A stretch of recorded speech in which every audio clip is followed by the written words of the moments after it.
So, welcome to this meeting of the Board of Education. This meeting is being televised live on AACPS TV and streamed on AACPS's YouTube channel. General information and protocols for the meeting are posted on the sign by the doorway as you enter the room. So please make sure you read those if you have not already done so. At this time, we'll have our invocation. O God, we pray to administer that which is just in all education policies, being ever mindful of your guidance. Stir us to action with love, wisdom, and understanding. And now for the Pledge of Allegiance. Pledge allegiance to the flag of the United States of America and to the republic for which stands one nation under God, indivisible, with liberty and justice for all.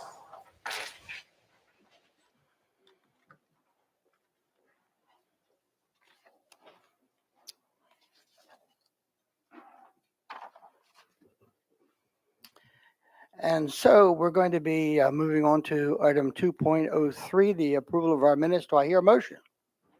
Motion to approve the minutes as written. Second. We have a motion to approve. Second, any discussion? Consensus? And we do have consensus. So we're moving on to item 2.04, establish our agenda order. Do I have a motion? Mr. President, motion to amend the agenda. A motion to amend agenda item number 9 to move up to public comments of the agenda number 3. Do we have a second? Any discussion? Consensus? Okay, we're good. Item 2.05, Educator of the Month. Mr. Silkworth, Yes. my apologies. We still need to approve the agenda as amended. Oh, okay. Motion to approve the agenda as amended. Second. Discussion? Consensus? We have it? Thank you. Okay, item 2.05, Educator of the Month. Today, the Board of Education recognized a dedicated co-curricular champion. She has expanded robotics program across elementary, middle, and high schools. She has initiated and developed innovation opportunities for students to engage in robotics, fostering a passion for STEM education that extends beyond the classroom.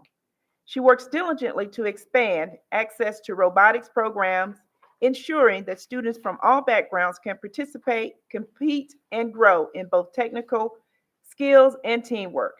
This champion, this academic specialist for co-curriculum program is none other than Mrs. Lee Catteron.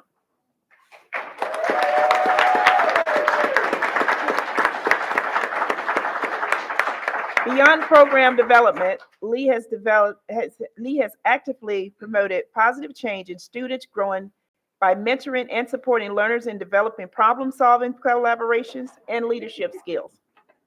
Her influence extends to the staff as well, providing guidance, resources, and professional development opportunities to help educators integrate robotics beyond school hours.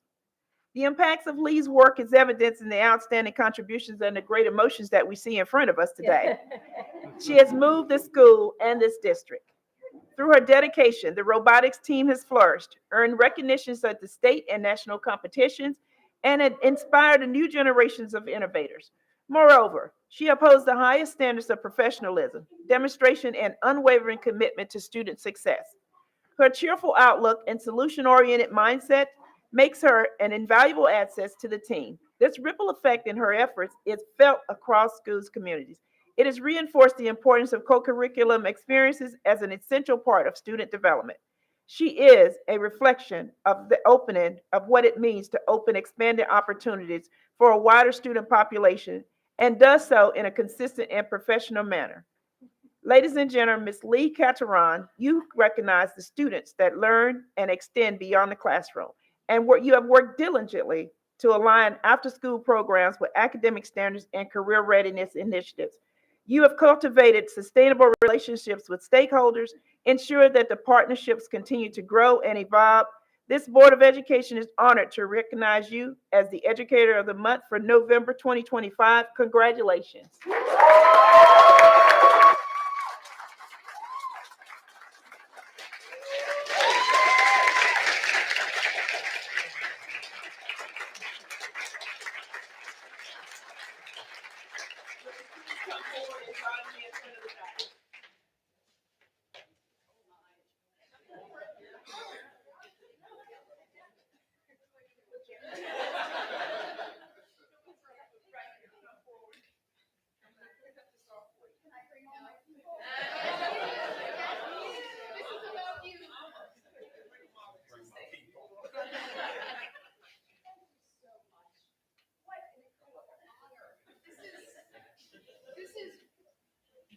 A dream. I think it's a dream. Well, we have a little bit of a cleanup to do, and then I'm gonna do something that we probably should do all the time. I'm gonna let you have some words, okay? So let's take some pictures and then let's ask you a couple of questions. Sure. Easy questions. Oh, the best.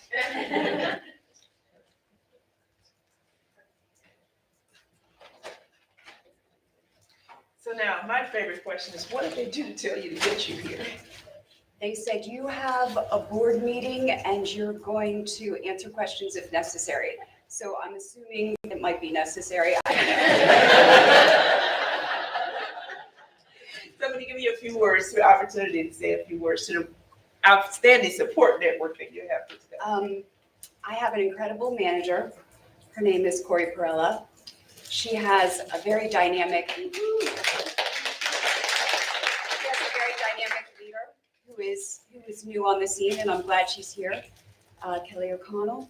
I have these extraordinary, exquisite partners who, I don't know if I can say enough good about them, but they are exceptional in all things, and they support our students incredibly well, and they offer these skills to students not typically found in the classroom, but when they find them in the classroom, they make those connections.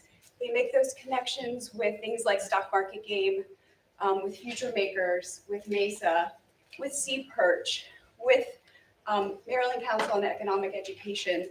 They make all of those connections with these important partners, and they see them and they're able to bring them back to the classroom. And then they create this ambiance of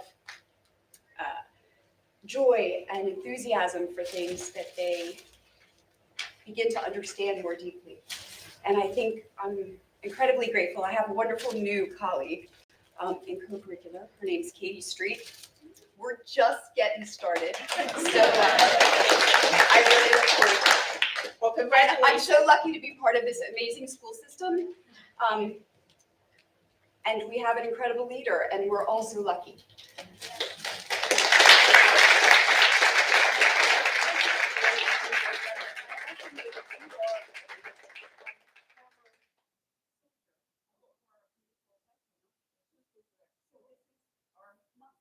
So what we're going to do is you stick around. I'm gonna take some nice pictures, okay, with your whole team. And so you guys get to stick around as well. So thank you all. I want to also mention a mentor program in Annapolis. We have 3 schools in that program, and we have the lovely Debbie Chamberlain here, so please forgive me for leaving that out. That was unintentional, but Don't I worry. saw her and I thought, We'll have wow. you come back so you can give us a Okay. list of all the acronyms. I know, no, that was very military of you, all the acronyms that you just named out. We have no idea what any of them mean. Well, education, we've got them, don't we? We have acronyms. Thank you.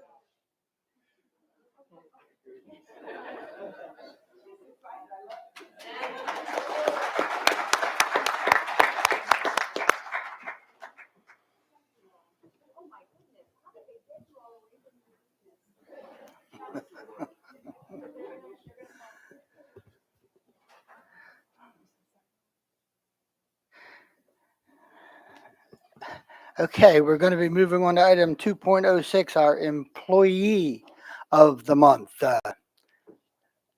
So, our employee of the month, the Food and Nutrition Services Department aims to offer nutritious meals to students that support their growth and development. The primary people overseeing these school-based programs are the cafeteria managers. They direct and develop all phases of food service management and practices at the school level to include food preparation and serving, use of standardized recipes, ordering and inventory of food, dishwashing and equipment cleanup, record keeping requirements, supervising and training of employees, consulting with their respective principals regarding food service operations, and they're also accountable for the total operation results within an assigned geographic area. At the Old Mill Complex, which feeds up to 700 breakfasts and even more lunches each day, the primary leader of their cafeteria is who we recognize today, Miss Tammy Dance. Tammy has worked tirelessly to ensure that every student at Old Mill North and Old Mill High School gets breakfast and lunch daily, including the summer months. She does what many would not even attempt, and that is managing food inventory for what used to be 3 secondary schools. She is always willing to work with all 3 school principals. Linda Chandler, principal at Old Mill Middle South, describes her as an all-star. She and her team are flexible on days of testing, presentations, early dismissals, and/or late arrivals. Their dedication to ensure that over 4,000 students at the Old Mill Complex are fed 2 meals a day is more than appreciated. Tammy rarely takes a day off. She can often be seen on the register, serving food, bringing extra breakfast upstairs to satellite locations, as well as wiping down tables after each lunch. She is a great leader and team player, making the job look easy. Additionally, Tammy is always smiling and has a positive demeanor. She participates in school spirit days and is instrumental to the school team. She exemplifies what it means to be a positive leader, and she is never rattled. Even when a delivery does not come in, she remains positive and flexible. In January 2026, Miss Dance will celebrate 22 years with AACPS. Miss Dance, for all these reasons and many more, the Board of Education recognizes you as the Employee of the Month for November 2025. Congratulations. Would you please come forward to accept this recognition?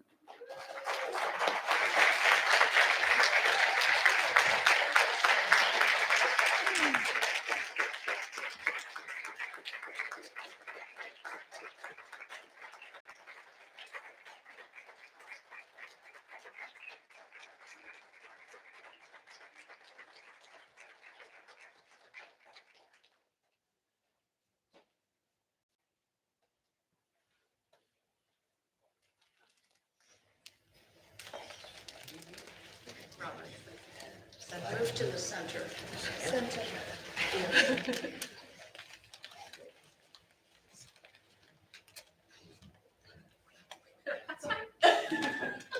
Thank you. I want to move over. Now, once again, for me, this is one of our favorite questions. What did they tell you to get you to come in? Mr. Campion told me it was for feedback. Oh. And Veronica went along with him. So, did you buy into it? Yes. I kept wondering why I had to leave my team to come. Well, so I'm an Old Mill resident. My children went to Old Mill, so I want to thank you for everything that you have done. 22 years. You must have some things you'd like to say. No, I'm not bashful. I can't do it without such a great team. And a great manager. And a great principal. And a great new director. Okay, well, once again, we thank you so much. This is for you. Thank you.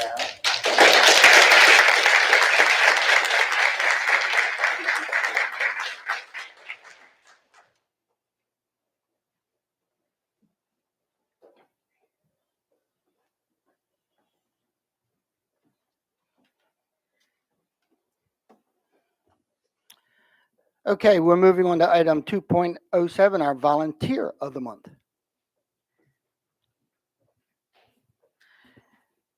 Irma Bombeck once observed, volunteers are the only human beings on the face of the earth who reflect this nation's compassion, unselfish caring, patience, and just plain loving one another. This month's Volunteer of the Month is the epitome of this quote. She is not just a volunteer, she is the heart of Windsor Farm Elementary School. It's an immense honor to recognize Kathy Hogan as our November 2025 Volunteer of the Month. Ms. Hogan embodies what it means to serve with joy, kindness, and dedication. She doesn't just show up, she pours her whole heart into everything she does.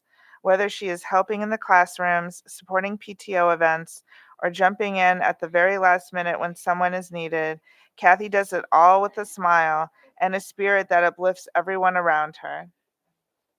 Oh, wow. If you spend time at Windsor Farm, you will see Kathy at movie nights, picture days, teacher appreciation events, the book fair, and so much more. In fact, she has been called the backbone of the book fair, and for good reason. She doesn't just volunteer for 1 or 2 shifts. She makes sure every detail runs smoothly and every student leaves with a positive experience. She is the quiet, steady presence behind the scenes who makes sure the big events that our families love are truly successful. But Kathy's impact goes far beyond events. She is in our kindergarten classrooms several times a week, working with students in small groups or one-on-one. She brings learning to life by finding creative ways to make lessons meaningful. When the students were learning about evergreen trees, she brought in real branches for them to touch and explore. When they were studying Braille, she created a hands-on activity so every child could write their name in Braille. And then she even adapted the activity so students with different abilities could fully participate. To the student, she's like the grandmother of the entire class, someone who makes each of them feel special, seem valued, and loved. But what makes Kathy truly special isn't just the time she gives, it's the way she gives it. She shows up with warmth, encouragement, and a generous spirit. She lifts up not only our students and teachers, but also her fellow volunteers. As one person beautifully put it, Kathy makes us feel capable, supported, and never alone. It is no surprise that more than one person rushed to nominate her for this recognition, because Kathy's impact is felt everywhere at Windsor Farm. Ms. Hogan, Windsor Farm Elementary, and the entire Anne Arundel County Public Schools community is blessed to have such a dedicated volunteer, and we thank you for your service. Would you please come forward? It's with great appreciation that I'd like to present the Volunteer of the Month bell and certificate to you as a symbol of our appreciation.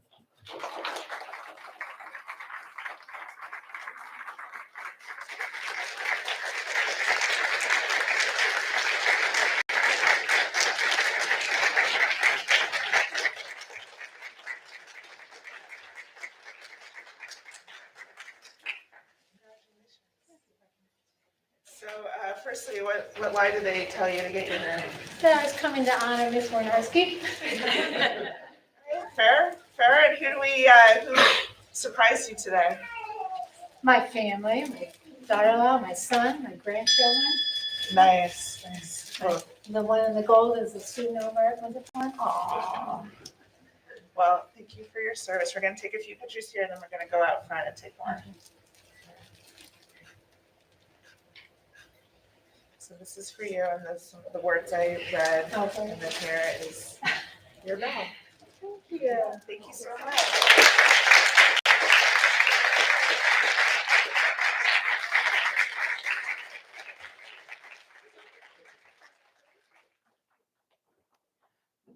Okay, at this time, we're going to take a short break for some photographs.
Item 3.0, public comments on agenda items. We do not have any speakers on agenda items this evening, or this afternoon.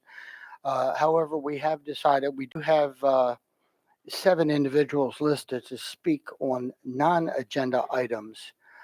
So I'm going to ask if the following people are present. Please come forward. Sierra Christie, Seth Howard, Sylvia Calabrese, David Morsberger, Deanna Tice.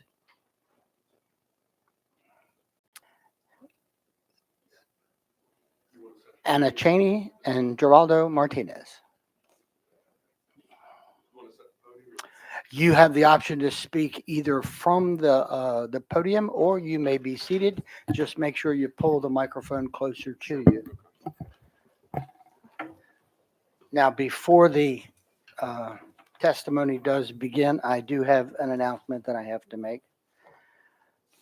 So, ladies and gentlemen, this is one of the opportunities that the board provides to hear the views and receive the advice of community members.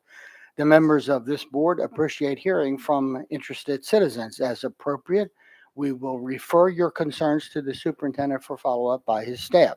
While we encourage public input on policies, programs, and practices within the purview of this board and the school system, this is not the proper forum to address specific student or employee matters or to comment on matters that do not relate to public education in Arundel County. I remind everyone that any inappropriate personnel remarks or other behavior that disrupts or interferes with the conduct of this meeting are out of order.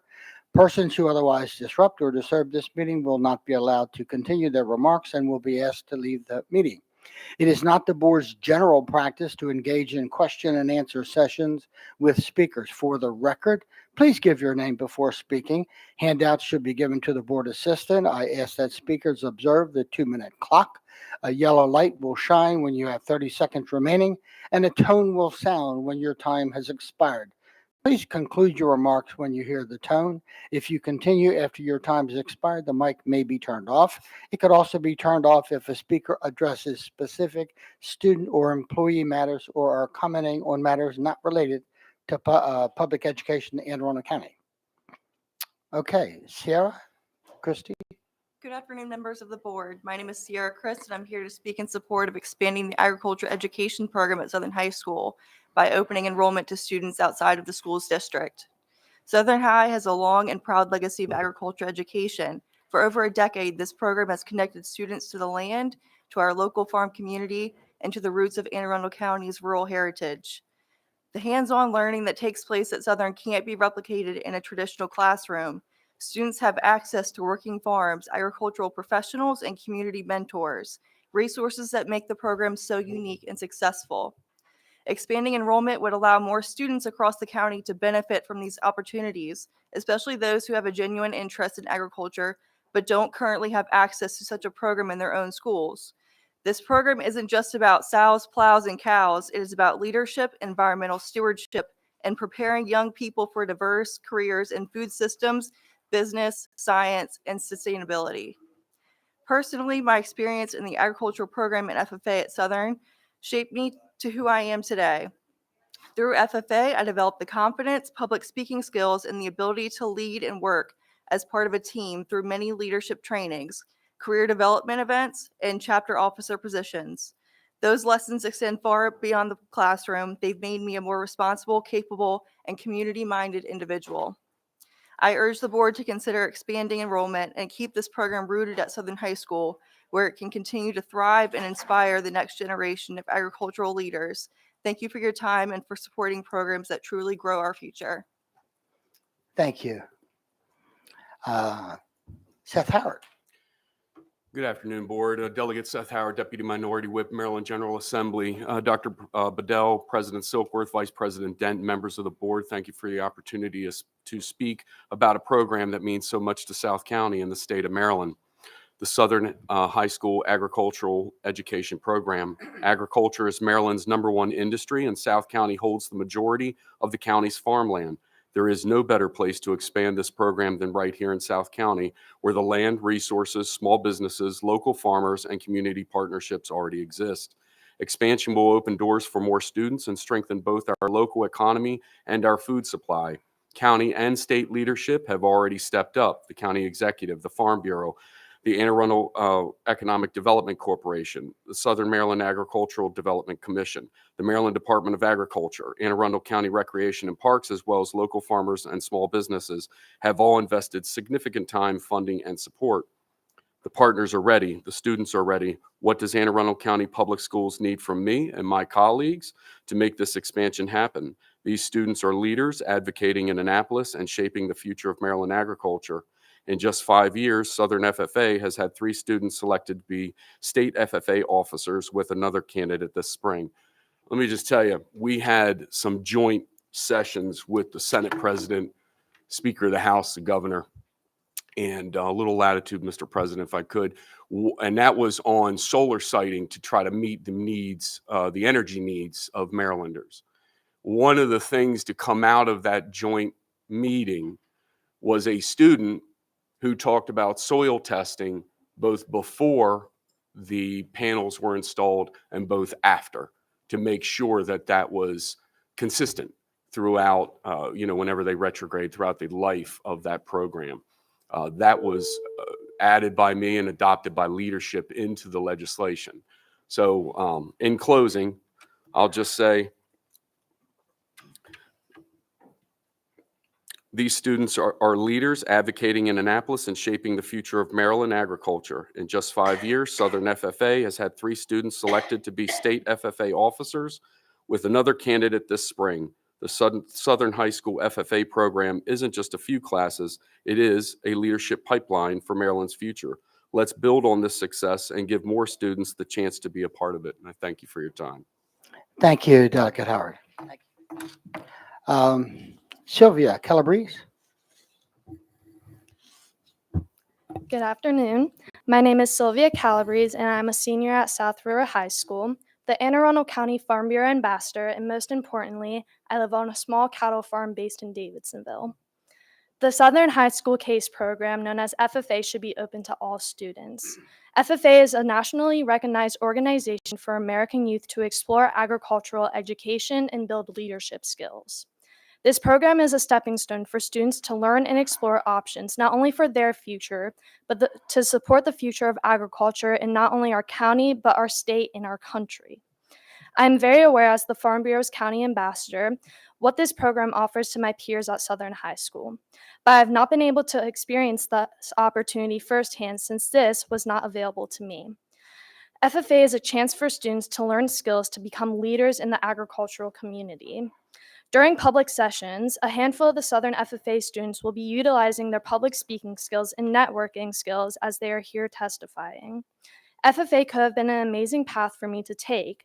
I will have had a head start before heading off to college with an introduction to agricultural food and natural resources, exploring animal and plant science and biotechnology.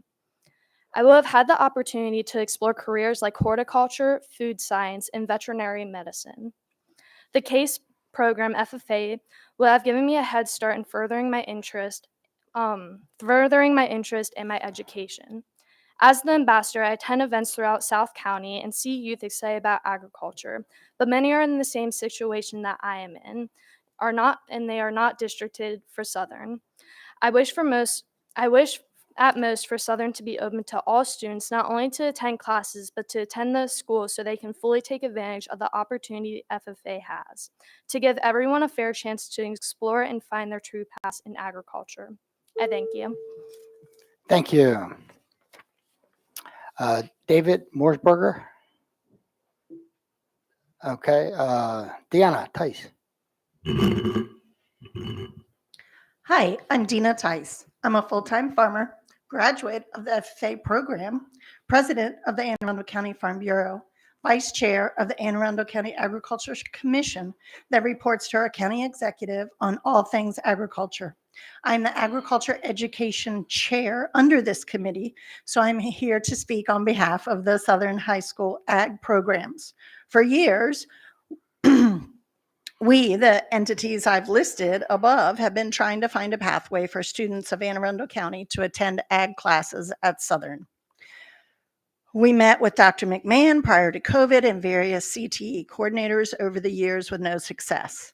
Now I'm hearing that our students at Southern High School are having trouble with their schedules to participate in the ag class. We must open our matrix to allow students more opportunities across the board within our high school. Our county has failed countless kids who wanted a career in agriculture but could not get that education until they went to college. There's a student that graduated from South River, great grades, went to Virginia Tech, great grades. She just put in her third application for vet school and she didn't get in because she didn't have the experience level that she could have had she been able to attend the Southern Ag classes and that program. We have countless businesses in our county that support the agriculture program and will continue to do so. Homestead Gardens, Enticement, Honey Harvest, Green Street, and countless other farms. Farmers feed the world, and we are only 1% of the population. We need to grow students' enthusiasm for this profession that feed the other 99% of the population. Agriculture is our #1 industry in Maryland, but our kids in Anne Arundel County are being shut out of that education. Please help grow the program so we can continue to grow food necessary for everyone. Thank you. Anna Cheney. Hello, thank you very much. My name is Anna Cheney. I'm with Honey's Harvest Farm. I am the chair of the Anne Arundel County Agricultural Commission and have served on that board or commission for about 10 years now total. So I want to thank you, first of all, and applaud you for bringing this to the table and recognizing the need and the demand that you're hearing clearly from everyone here. And from a different perspective, as a farmer and an entrepreneur who needs help in the field of agriculture, it's a pleasure to be here and to recognize that we have your attention. And so thank you first and foremost for that. The timing couldn't be better. Why? Because we've all been through an unheard of time, I think, for all the generations in this room, where we had food insecurity. That is the first time in my lifetime that I've actually felt that food insecurity. When we as a county have become so dependent upon outside sources for our food, for our herbal medicine, for our experiences on land, in farms, on agriculture, and access, then we become less resilient. We need people who are trained, educated, and passionate about farming and agriculture. And just like any other industry, agriculture changes. The industry has changed over time. So it's not just, as one of the person said, something about sows, plows, and something else. It's now about equine. It's about food. It's about biofuels. It's about all the trades that support agriculture. It's about horticulture. And so we have the opportunities. You have willing participants who need the help in the county to support this industry. And now is the perfect time to open this up to the entire county and allow these students who are literally begging to have this education, give them the proper opportunity so they can compete in this country with the rest of the students who are also passionate about this field. So thank you so much for doing this. I'm excited, and I'm here to provide internships on our regenerative agriculture farm in southern Anne Arundel County. Thank you. Thank you all so much. Is Geraldo Martinez with us this afternoon? Okay. Yes. He's on his way. He didn't realize the time change. Okay, he so should be there here were shortly. two individuals, David Morsberger and Geraldo Martinez. We will allow them to speak at the end. So we will again, I want to thank you all so much for coming. Thank you. Thank you.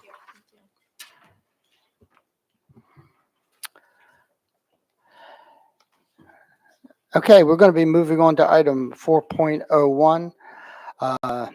We have a report from our Scholarships for Scholars Executive Director here this afternoon, Pamela Van Diver.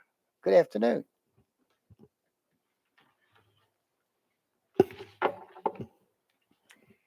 Good afternoon, board members. Thank you so much for the opportunity to present our program today. Explain a little bit about the impact that it continues to give students across Anne Arundel County. My name is Pamela Vandiver, and I've had the pleasure of being the Executive Director of Scholarships for Scholars for the past 8 years. Most of you are familiar with Scholarships for Scholars, but for those of you who may not be, I'd like to share a very brief overview. Scholarships for Scholars is a nonprofit organization that awards merit-based scholarships to our county seniors. The organization was the vision of Dr. Edward J. Anderson, who, as you likely know, was the superintendent of the county schools from 1968 to 1984. He recognized the importance of supporting our local scholars and wanted to create a lasting way to honor and recognize the academic achievement of our young people. In 1984, he founded Scholarships for Scholars, inspired by the idea of a program that would award scholarships to our local youth. Since its inception, more than $4 million has been awarded to over 1,000 county high school seniors. Last year, 34 scholarships totaling $196,000 were awarded, and we expect to award a similar amount this year. Each year, the number of awards that we are able to offer is determined based on our December 31st financial review, as well as the recommendations from our financial review team located in Annapolis.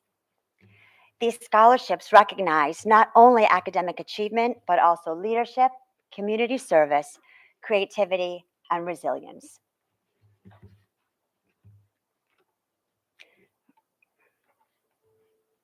Our program is guided by a dedicated board of trustees made up of community leaders who are very committed to supporting our youth. Last year, 50 professionals participated in reviewing our applications. 17 trustees and 33 external reviewers that we recruit so that they can help us with their expertise review the specific categories that they are qualified to review. We award 3 types of scholarships: curriculum scholarships, sponsored scholarships, and honorary scholarships. First is our curriculum scholarships. Here, we've awarded last year 17 scholarships over these 13 categories. We award 2 scholarships to the curriculum categories that have the highest number of applications. Last year, we were able to award 2 scholarships to 4 categories, which is how we came up with 17 in this area. The second type of scholarship that we award are our sponsored scholarships, where we administer scholarships on behalf of communities that are from our, organizations from our communities, families, and businesses. Each of these awards reflect the unique priorities of its sponsors. This year, just like last year, we will award 13 scholarships in this category, each between $5,000 and $6,000. The Anne Arundel Retired School Personnel Association is exceptionally generous, offering 5 scholarships this year at $6,000 each. BOE's effort, Making a Difference in Mental Health, also is awarding a great amount of 3 scholarships at $5,000 each. Each of our other sponsored organizations are offering 1 scholarship at $5,000. And our third and final type of scholarships are our honorary scholarships. All of our eligible applicants are automatically considered for these honorary awards. The top award, named after the founder of our organization, Edward J. Anderson Scholarship at $9,000. The second is the George and Ruth Tormey Scholarship, who we were the recipient of a very generous endowment of, is $8,000, and then our trustee scholarships at $7,000. This slide shows testimonials from past recipients, giving you a sense of the impact that our program has had on students' lives. I won't read all of them to you, but one that I particularly appreciate is the first one. Having been awarded this scholarship, has not only lowered my tuition substantially, but also gave me the confidence to know that putting in the effort for my passion doesn't go unnoticed. I can't thank the program enough for being willing to donate the funds necessary to further these efforts. And what I particularly liked about this one is her appreciation and for being recognized that her efforts haven't gone unnoticed.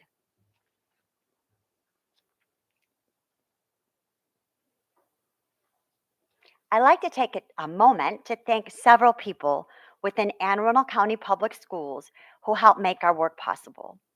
Our sincere thanks goes to Susan Love, the coordinator of school counseling, as well as the many school counselors who help share our program with students and provide transcripts and supporting material after the first semester grades have ended. We're also clearly deeply grateful to the teachers, coaches, and club sponsors who take time to write countless letters of recommendations for the students and who support the students in so many ways, both inside and outside of the classroom. I'd also like to acknowledge Geraldine Bailey, who works at the front desk of the Board of Education, as you know, and always greets us with such kindness and demonstrates such attention to detail and helps us when we hold our quarterly meetings upstairs at the Board of Education building. A thank you to Diane Howell, who helps facilitate communications between our organization and the Board of Education members. And then finally, a very special thank you to Mr. Silkworth, our Board of Education liaison.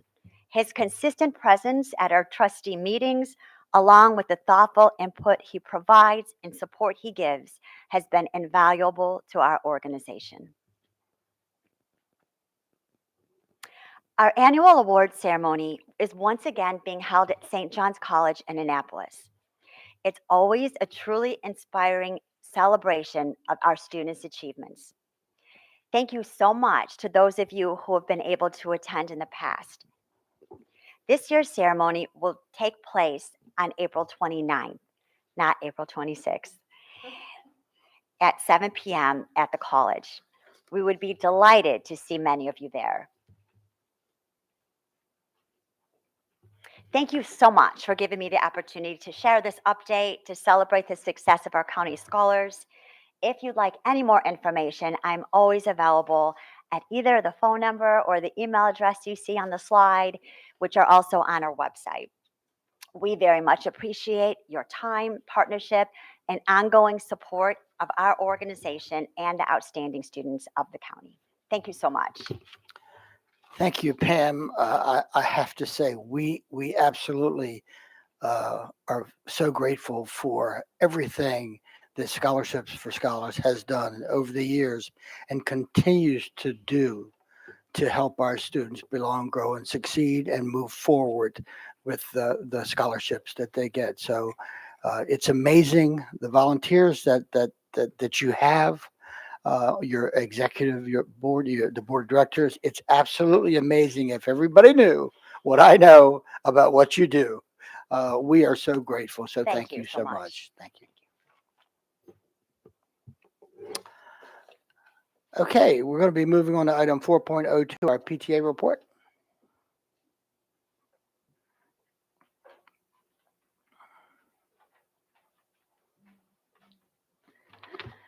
Good afternoon, President Silkworth, Vice President Dent, Dr. Bedell, board members, and guests. My name is Lisa Crittenden. I'm president of the Anne Arundel County Council of PTAs.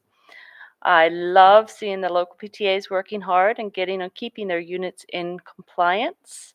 I'm happy to help, and I'm so good to see so many officers reaching out to make sure they're doing all they can.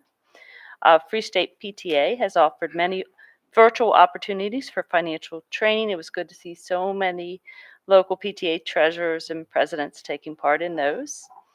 Many local PTAs have updated their officers into givebacks for 2025, 2026. Hopefully the remainder will have their officers updated soon. This is a good way for us to be able to have their information to reach out to them.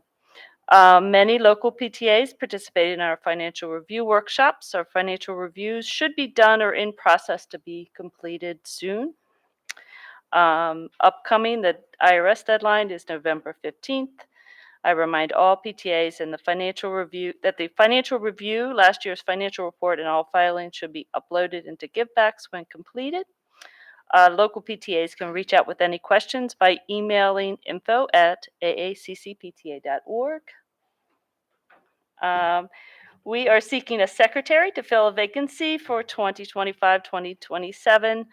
Joining the county PTA at a leadership level is a great way to make an invaluable contribution to the students in Anne Arundel County and directly impact your community.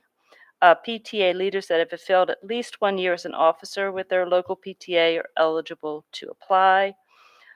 Email info@aaccpta.org if you'd like a link to the Google form or have questions about the position. And we have a great team, so I'm hopeful we get a nice secretary to join our team. A reminder to all local PTAs participating in the 2025-2026 National PTA Reflections Program that the submissions deadline is December 12th, 2025.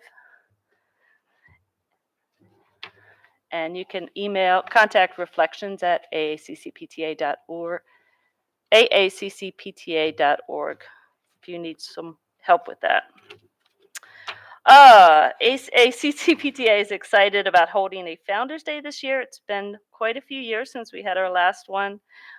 Anyone interested in joining our Founders Day committee and helping us plan a great event for next spring, please reach out to president@aaccpta.org. And then our next meeting, it will be Monday, November 17th, 2025 at 6 p.m. Local PTA presidents or their delegates should be in attendance. Finally, please let us know how we can support your PTA by contacting us via Givebacks page at aaccpta.givebacks.com or by emailing us at info@aaccpta.org. Thank you so much. Thank you. Moving on to item 4.03, our Equity Committee report. Thank you, President Silkworth. The Equity Committee met on October 28th, just a few weeks ago, to examine equitable practices for students engaged in advanced learning opportunities. My favorite part about this meeting was that there was 2 students from the seat team president, which was very, just great to hear that, the student feedback. And as a student who has been in all levels of learning for the district, from co-taught to AP, it was a very close to home topic, and definitely we recognize and we, uncovered that there is a lot of, a lot of conversations to be had around this topic, which was solidified when my advisory council had our first meeting just 2 days later on the 30th, which we discussed this some more. And, I'm looking forward to having conversations with students and, staff to try and examine these practices further and advocate. I know it is going to be a topic in my November 16th town hall. So I encourage all students, especially students, but everyone to, reach out and continue to have these conversations, because this is, an equity issue that I look forward to breaking down. And so with that, unless anyone else from the Equity Committee has anything to add, that's pretty much what we talked about. Thank you. Item 4.04, our Policy Committee report. Yes, the Policy Committee met yesterday, November 4th, and discussed Policy KA, distribution of non-school communications. This policy will be coming to the full board for our standard 3-reader process at an upcoming meeting. We also looked at a number of regulations, which included Regulation GC -RAA, annual and personal business leave, Regulation IID-RA, graduation activities, Regulation KA-RA, distribution of non-school communications, and Regulation KCRA, use of community facilities. Thank you, as always, to Ms. Wilson and her team. Thank you. Moving on to item 4.05, President's report. So I do have a few things On October 16th, 2025, I attended the VOTEC North Open House, as did Mr. Morgan. I believe Ms. McFarland, I believe, was there as well. This just was another great showcase for the fantastic programs at Cat North, and we are absolutely so very proud of all of our students and staff who work so hard every day at VOTEC North. On October 20th and 21st, the annual MABE conference was held at the Westin Hotel in Annapolis. There were many opportunities for board members to collaborate and communicate with our colleagues across the state. I would like to thank Dr. Burdell for his presence, as well as Matt Stansky. Congratulate Matt and thank him for his presentation at the conference. We always hear when we go to these conferences, when Matt's presenting, people from across the state want to be there to listen. As always, he did a very fantastic job. I would also like to congratulate Dr. Tobin, who was elected, I believe, and sworn in to the May Board of Directors. Congratulations, Dr. Tobin. All members of this Board of Education do serve on various MABE committees throughout the school year, which does allow us to stay connected and to collaborate with our fellow board members across the state. On October the 23rd, a public briefing concerning redistricting was held here in the boardroom. Also on the 23rd, I attended a meeting of the Plan 2040 Implementation Action Committee. Now, this committee monitors progress and provides guidance to the county executive, the county council, and county staff regarding implementation of the general development plan. The committee helps ensure transparency and accountability regarding the recommendations set forth in Plan 2040. After a brief overview of the Plan 2040 implementation, we had some small group discussions followed by a full committee discussion, which included many recommendations concerning priorities for implementation to go to the county executive, the county council, and many of those recommendations were very positively impactful for our school system. A redistricting public hearing was held here in the boardroom on Monday, the 27th.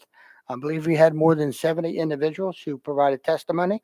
A second redistricting public hearing was held Monday, the 3rd of November here in the boardroom with, I believe, over 90 individuals who provided testimony. We'd like to thank everyone who attended and provided testimony. We would like to thank also all staff members who participated, and I would like to thank my colleagues for attending and for being such good listeners. That concludes the president's report.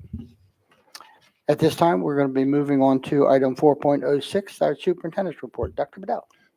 Thank you, Mr. President. I want to start with an issue that I know is on the minds of a lot of our students, parents, and staff, and that's the difficulties being incurred by families because of the federal layoffs and the government shutdown. More and more people are looking for places to turn for assistance.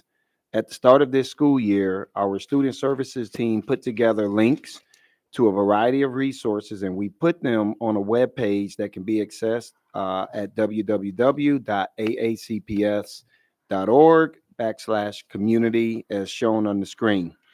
One of the links provides more information about programs with which the Anne Arundel County Food Bank is involved. Families whose food insecurity has been exacerbated by the shutdown and the elimination of SNAP benefits can find more information there. I encourage everyone to go to this page, and I thank our student services teams for their hard work.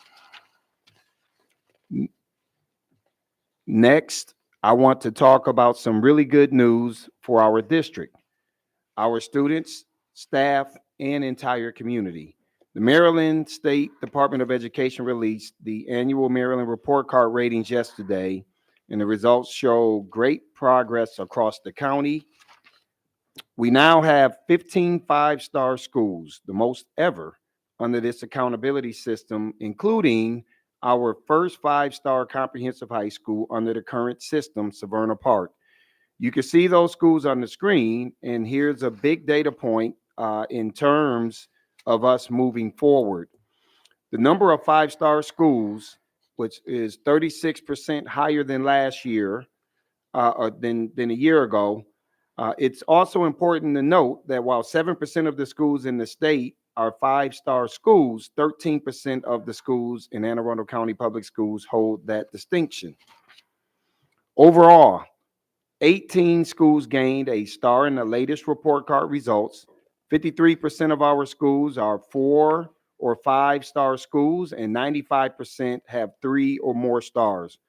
Another measure of success can be found by looking at the percentage of possible points earned. We made gains in those areas at the elementary, middle, and high school level. So there's a lot to be proud of in this data.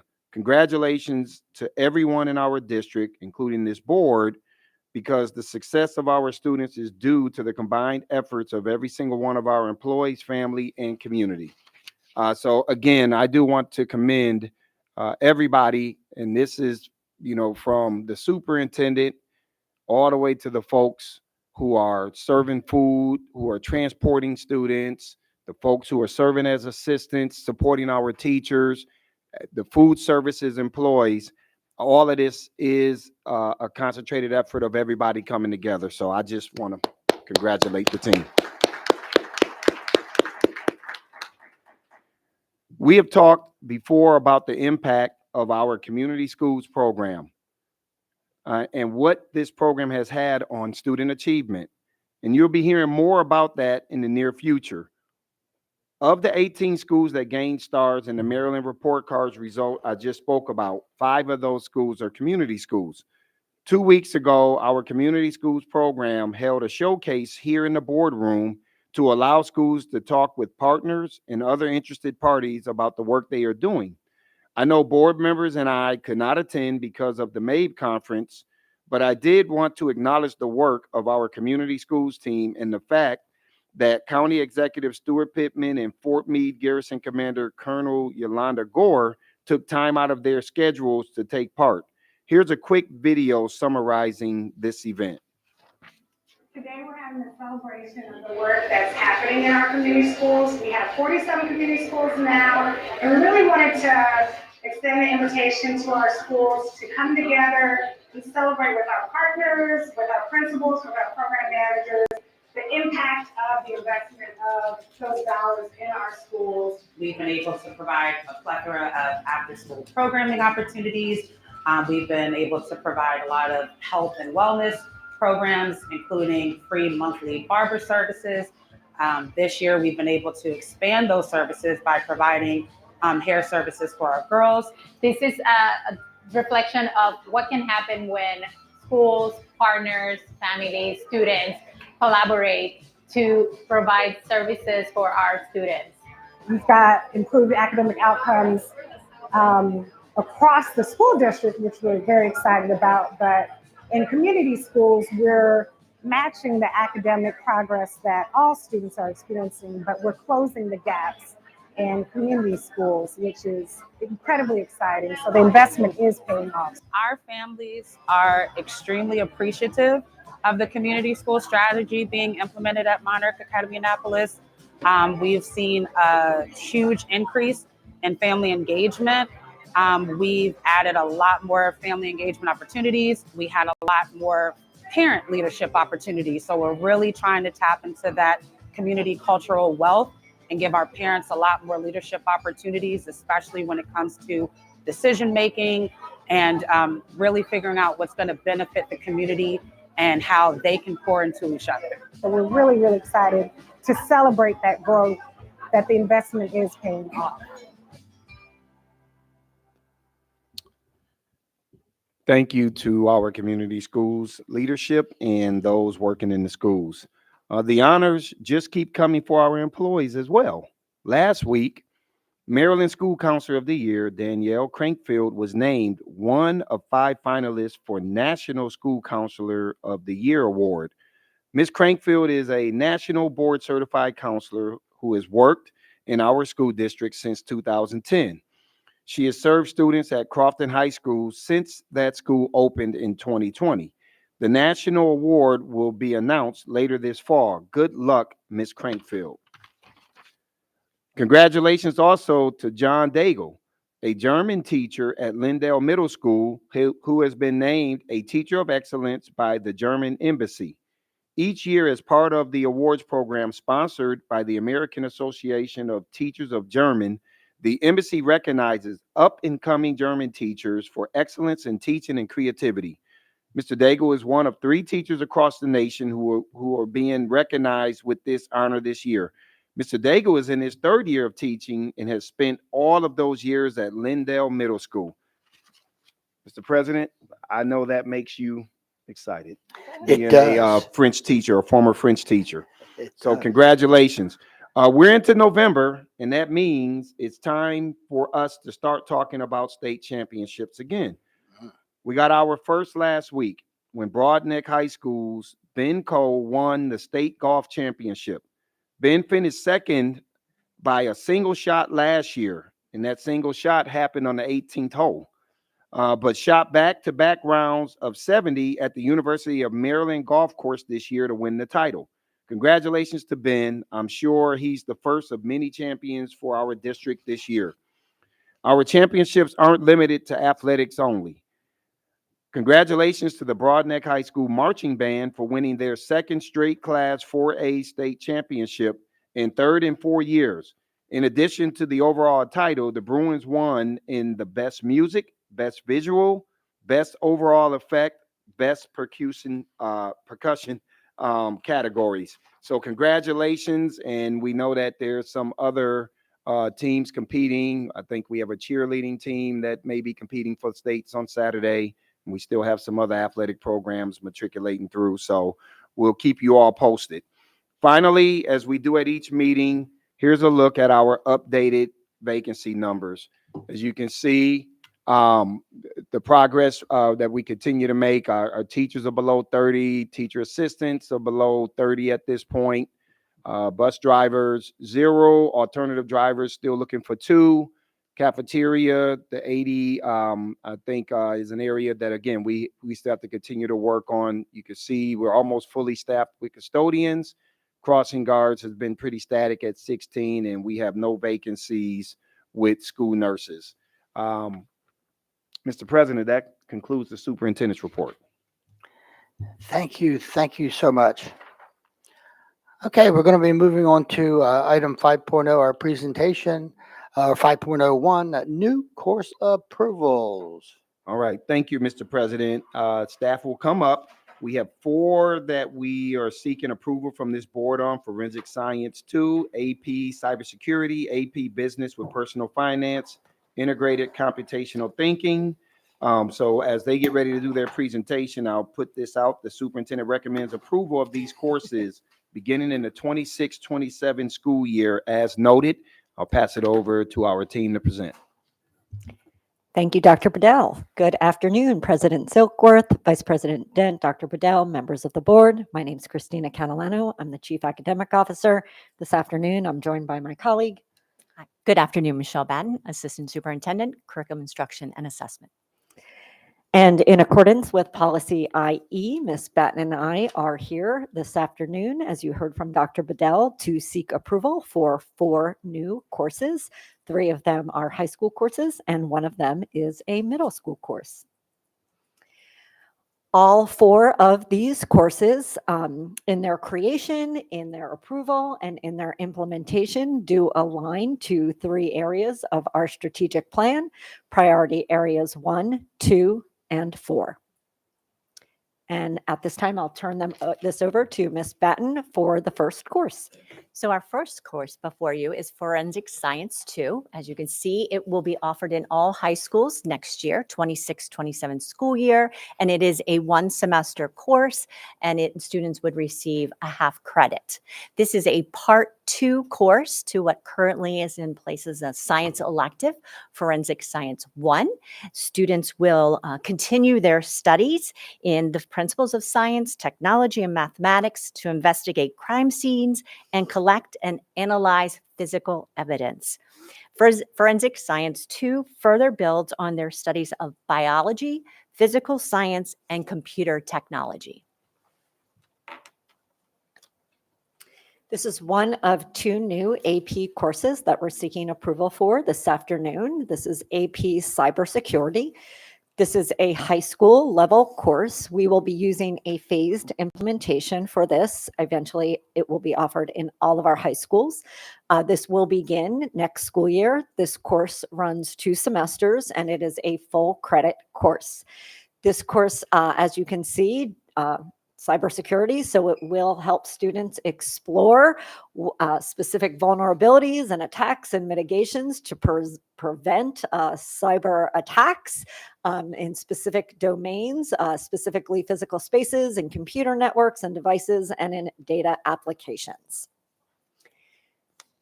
We are also seeking approval for an AP Business course with personal finance. This course will be available at the high school level in all of our high schools beginning in the 2026-2027 school year. It is a 2-semester course that offers 1 credit. In this course, students will explore finance through entrepreneurship, marketing, finance, accounting, and management. This AP course actually does a lot with real-world problem solving, real-world business application. It is very project-based with a lot of case studies, case management, really a pure project-based learning course. And then our final course before you this afternoon is a middle school course. This is a required course for all middle school students. It will be offered at all of our middle schools beginning in 2026, 2027. It is a 1-semester course. It is integrated computational thinking. This is also a very hands-on course in that involves a lot of problem solving, a lot of logical thinking, a lot of analytical thinking. Students analyze a lot of data. It's a very algorithmic approach. It involves a lot of algorithmic thinking in this course. Can also tell you that what's exciting about this, because it is a required course, it will introduce students, the way that we've designed this course is it's going to introduce students to our 12 CTE career clusters. And so it will be offered in middle school, but it's going to give them a preview to the 12 career clusters for CTE in middle school. So again, required course for all our middle school students. It is 1 semester. Our timeline for this is we are seeking approval today. We will spend our Curriculum Academy over the summer developing out the curriculum materials for these courses and, of course, providing teachers who will be teaching these courses with the requisite professional learning and then implementation for next school year. This time, we're happy to take any questions. Okay, Ms. Schellheim. First, thank you for the presentation. You all probably know by now that this is one of my favorite things we get to do on the board is approve new courses. It always has been for years. And I love all of this, all of what I heard. With regards to the cybersecurity course and the phase implementation, can I take a wild guess as to where? Like Meade, probably? Absolutely. It aligns with their signature program for Homeland Security. Exactly. Is there any others in the phase? We do have some interest with some others. There is a heavy software component. And so we're going to allow schools to opt in depending on their software capabilities. And so it'll be in the program for everybody, and then it'll be based on interests. Correct. Okay, so then would it be taught virtually at the other schools? No, it's an in-person class. Okay, great. All right. So thank you for that. You're welcome. I was going to say something else about one of the others. Oh, the business personal finance. Love it. Yeah. All about that life. And that's amazing. And so that'll be everywhere, right? Everywhere. With regard to the middle school, I remember the middle school required course. Is that at the 6th, 7th, or 8th grade level? 8th grade. 8th grade. Okay. Great. Yeah, I look forward to approving all of these. Thank you so much. You're welcome. Dr. Tobin. Thank you. Thank you so much. This is wonderful and some exciting curricular things. I have a couple of questions. With regard,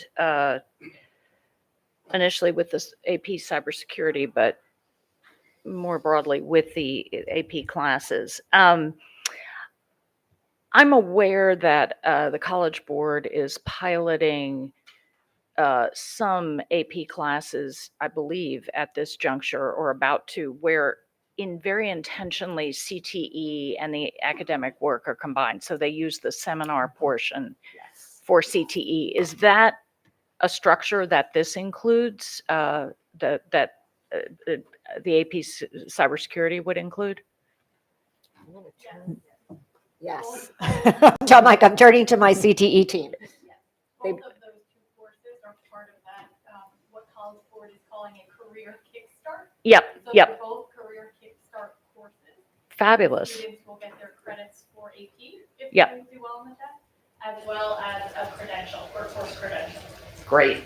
Dr. Joe, moving forward, they will be also qualified for the third course in our CPE. Perfect. That's wonderful. Thank you. I imagined we were there, but I just wanted to make sure that people knew that this was going on, because I personally believe this is a very good move for the College Board to be making, and I knew we were in a position to take be able to do advantage it. of that. So I'm delighted to see that. I think, one of my favorite soapboxes is that College and career. CTE and college prep need to be combined, not siloed. So I think I'm delighted to see that. Thank you. My other question specifically about the business and personal finance. This is obviously an area moving very fast, but clearly I think it's evident that one of the things all of our students need to be prepared for, but certainly in the business world, this is increasingly an issue. You need people who know how to manage AI, right? Not be managed by it, not simply use it to do things to get out of work, but I mean, with essentially agent AI coming, you're essentially managing a kind of an employee. And so I'm just curious if you're aware, or do you have any understanding of where that figures in some of the skills that this is going to focus on, or if it does? So at this juncture, we will, so we have an AI task force that is working simultaneously as we're adopting and rolling out new curriculum. So Mhm. there will be intersection in the work that they're doing with the work that we'll be doing as we roll out curriculum materials for this course, to make sure that there's alignment between the work that they're doing and the materials that we provide to teachers. Yeah, and I think that's important, but also to reiterate, and Dr. Bedell and I have had these conversations, that the management skills need to be there. Right, not just the use. These are quote unquote soft skills we're talking about when it comes to knowing how to direct this thing and how to analyze what it gives you and all the things that go with those more humanistic skills. And I just think, I mean, there's a lot of evidence and data out there about Mhm. this, and certainly our CTE folks, I think, are well aware that that has always been a critical part of all kinds of training. But I think particularly in this area, this is going to just continue to be an even more critical part of it than obviously keeping up with the technology is important, but the real issue is how do you manage it? So agree. So thank you for this. It's exciting. I'm delighted. I'm also particularly delighted to see the 8th grade component here that really does introduce students to all those CTE components, because I know that's been work that's been ongoing and is so vital, I believe, not just for the success of our students academically, but I believe emotionally and socially. I think the more students see the possibilities for the things that speak to them, that give them multiple pictures of paths they can pursue, I think that's incredibly important for students. So I just thank you all. You're welcome. Thank you, Mr. President. Ms. Dent. So of course, I'm very happy to hear about this, especially so kudos to whoever was the brain and brilliant mind. I probably already know who that was. I'm pretty sure it was Mr. Rose. That was the brilliant brains behind this. Just kidding. So this is phenomenal. I know we talked a lot about CTE. And this is just more for me. What kind of professional development go into the educators or the teachers, or that's going to be really the people that are going to be promoting this or educating our students on this class? That's one. That's part one. And part two would be as we look at not only the computational literacy, how does that and I don't want to say prevent because they're eighth graders, so I know we're not preventing anything, but how do we ensure that we can make sure that the learning level is enough to where it's safe? It's a safe learning environment for our students. Does that make sense? So the first part is about the educators themselves, right? And so there's a risk associated with that as they're trying to get our students to really learn this digital age. But at the same time, there's a safety precaution that I, as a parent, think about when I think about the access that the child is going to get to this, because they're navigating across these 12 disciplines that we have. So I think actually your questions go hand in hand, because when we think about professional learning for teachers, we always think about it in two different areas. We have to first make sure that we're building their capacity around content, specifically when we're talking about the rigors of AP courses. And so when you think about something like cybersecurity at an advanced placement level, or business and finance at an advanced placement level, the content itself is quite rigorous. And so we have to build their capacity just in terms of content. In terms of computational thinking through the lens of 12 career clusters, these are middle school teachers who might not be familiar with our CTE career clusters. And so there's going to be a lot of capacity just from a content lens that we'll have to build. And so that's one bucket, is content. And then the other bucket is pedagogy, which is how you actually go about teaching that content. And that speaks to the second part of your question around how do we make sure students are safe, is how do we teach them how to teach that content in a way that allows students to access it in a safe way. And so that's our professional development approach, is to really address teacher capacity in both of those areas. How do we make sure they have the knowledge that they need to teach the course, but then how do they teach the content in a way that makes it accessible for students in the right way? A lot of the courses that we spoke about today will be based in project-based learning, which is a very different approach to teaching that makes it accessible to students in a different way. And so we'll have to really make sure that we're building their capacity in the way of teaching that is project-based learning. Well, I have to applaud you all for embarking upon this. And so I do know that this is not one of the things that we're going to shy away from, but I thank you all for just putting this curriculum before us, and I will definitely support it. Thank you. Ms. McFarland. So my question got answered. But I just want to say, I love when you come up here. I can tell how excited you are, and I just appreciate all the work that goes behind it, and the thoughtfulness that goes into staying relevant, thinking about what our students really need. And I just want to say that I really appreciate it. Thank you. Ms. Pullum. I'm trying to not smile as big as I would normally, but I'm so excited about all of this. And thank you so much. And Ms. Catalano, we've had many conversations about what the direction you're going. I'm so excited. I'm asking this question. I already know the answer, but I want the public to know. Many times we spoke, and marketing for a high school student versus marketing for a middle school student. That's something, can you talk about the difference in marketing, like how you see that? Because that's something that you and I spoke about, and there's a difference. So do you see that being really difficult, or do you see it as it's just another part, another layer of what you're doing? Yeah, I think just understanding the difference between the way that they think and the way that they approach their learning and the way that they opt into their learning is what's important. And so we want to reach kids where they are. And so when we think about the courses that we put in front of them, we want to make sure that we're meeting students where they are at their appropriate developmental stage. And so that's the design in bringing new courses to you is, are we putting new courses in our program of study that are meeting students where they are and that are developmentally appropriate for where they are. I love it. The other piece of that, the 8th grade, having it mandatory by 8th grade, does that give you, or does that give the student enough time to sign up for the courses? Because I think there's a timeline in which they have to sign up for their high school.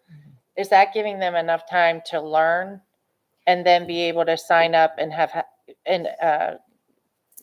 kind of absorbed all the great stuff in that course? Yes, so we mentioned that this would be an 8th grade requirement for next year's group of students, but however, moving forward, we will also be able to move that into 7th grade. So they could Okay. take this course That's the part. Okay. by, fall or spring semester in their 7th or 8th grade year. So to your point, that does give them time for the planning. And I think that also speaks to the work that we're doing with our career counselors, certainly under under Mr. Rowe's direction, combining that collaboration with marketing and how we're advertising these opportunities for students post middle school to determine their pathway. I love it. I love it. And then the last comment, forensic science, that's really growing. And it would be cool if there was another class or pathway after, but I know it's baby steps and you start one step. And then AP cybersecurity. We have a world of knowledge around us. And I'm looking at Mr. Rose. Is the thought that we'll bring in some of our thought leaders from NSA or even within the building? Okay, Yes. to like have different opportunities, and didn't mean to Absolutely. put you on the spot and you were looking down. Okay, thank you. That, because I think that would be really great in another Yes. pipeline. So I'm really excited. Keep going. Thank you. Okay, seeing no more lights, I would like to also, I do see one more light, but I'd like to thank all of you. This is absolutely amazing. As Ms. Schauheim indicated, this is always one of my most favorite things to do because you all do such a great job of preparing this for our students. So I see a light and I think I know what it's for. Ms. Schauheim. At the appropriate time, I'll motion. Is now the appropriate time? I think we do have a recommendation from Dr. We Bedell. already did. Yeah. So I'd like to move that we approve all 4 courses, please. We have a second? We have a motion. We have a second. Is there any discussion? Ms. Howe? Mr. Morgan? Aye. Ms. Dent? Aye. Dr. Tobin? Aye. Ms. McDermott? Aye. Ms. Pulliam? Aye. Ms. Schauheim? Aye. Ms. McFarland? Aye. Mr. Silkworth? Aye. Motion passes 8-0. Thank you. Thank you. Okay, we're moving on to some consent items, award of contracts. Do I hear a motion to bundle? Mr. President, motion to a bundle. Second.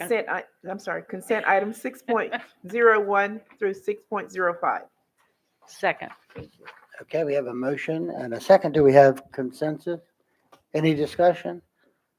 Okay, we do have consensus. Okay. Thank Dr. you, Bedell. Mr. President. The superintendent recommends that the Board of Education authorize the award of contracts on the consent items numbered 6.01 through 6.05. So moved. Second. Okay, we have a motion. We have a second. Any discussion? Seeing no lights. Ms. Howe? Mr. Morgan? Aye. Ms. Dent? Aye. Dr. Tobin? Aye. Ms. McDermott? Aye. Ms. Pulliam? Aye. Ms. Schauheim? Aye. Ms. McFarland? Aye. Mr. Silkworth? Aye. Motion passes 8-0.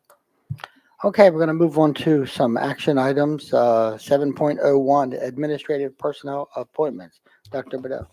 Mr. President, there are no administrative personnel appointees for this meeting. Okay, thank you.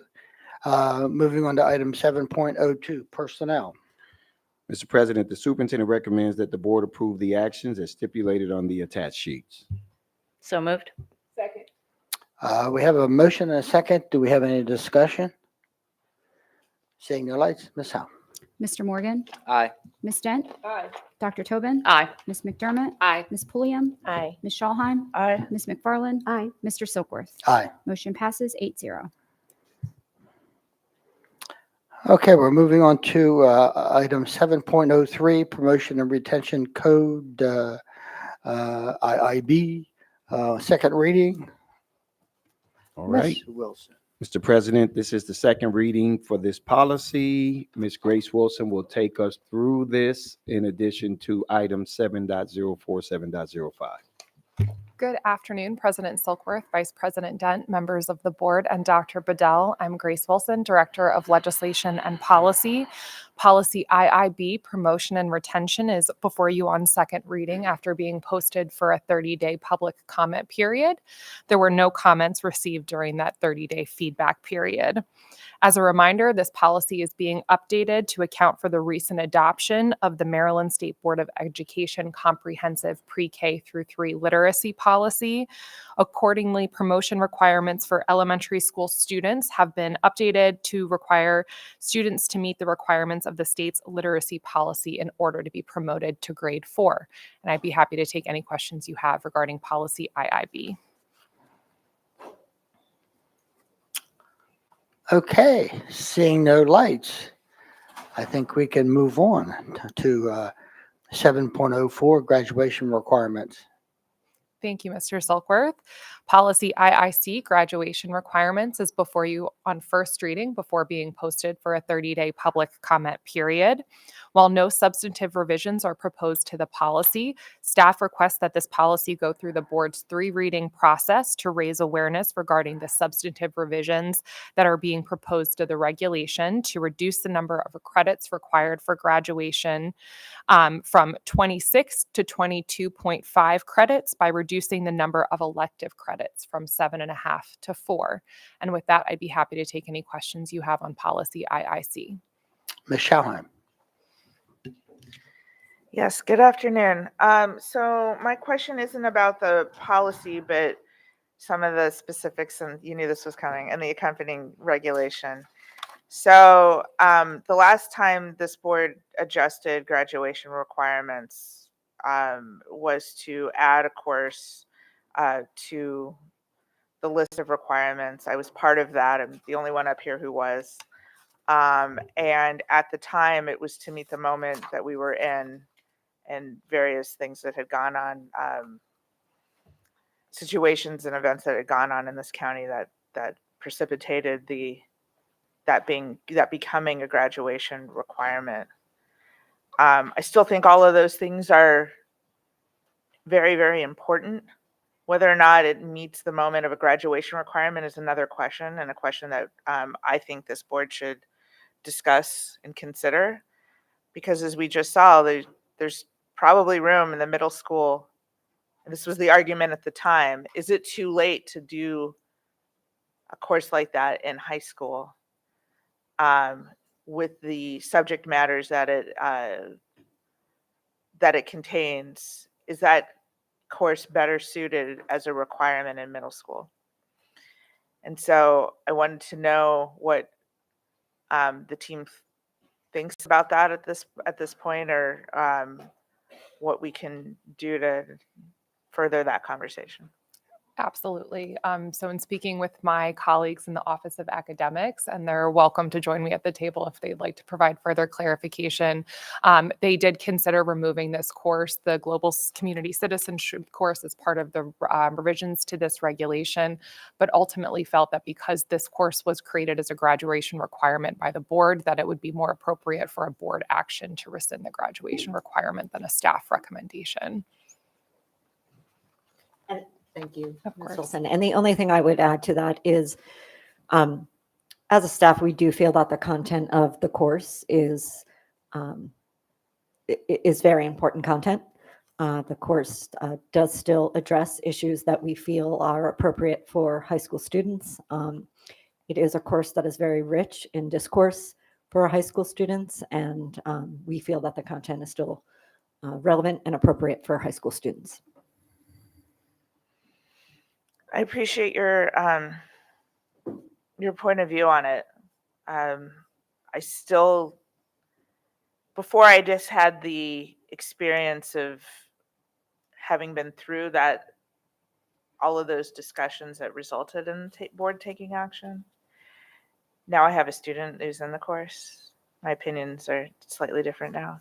And I still wonder if, I'm not, I don't know that I want a motion I'm definitely not on first reader to make any moves in this area yet, and perhaps I won't at all. But I still wonder if that material should be required at the middle school. I'll just leave it there for now.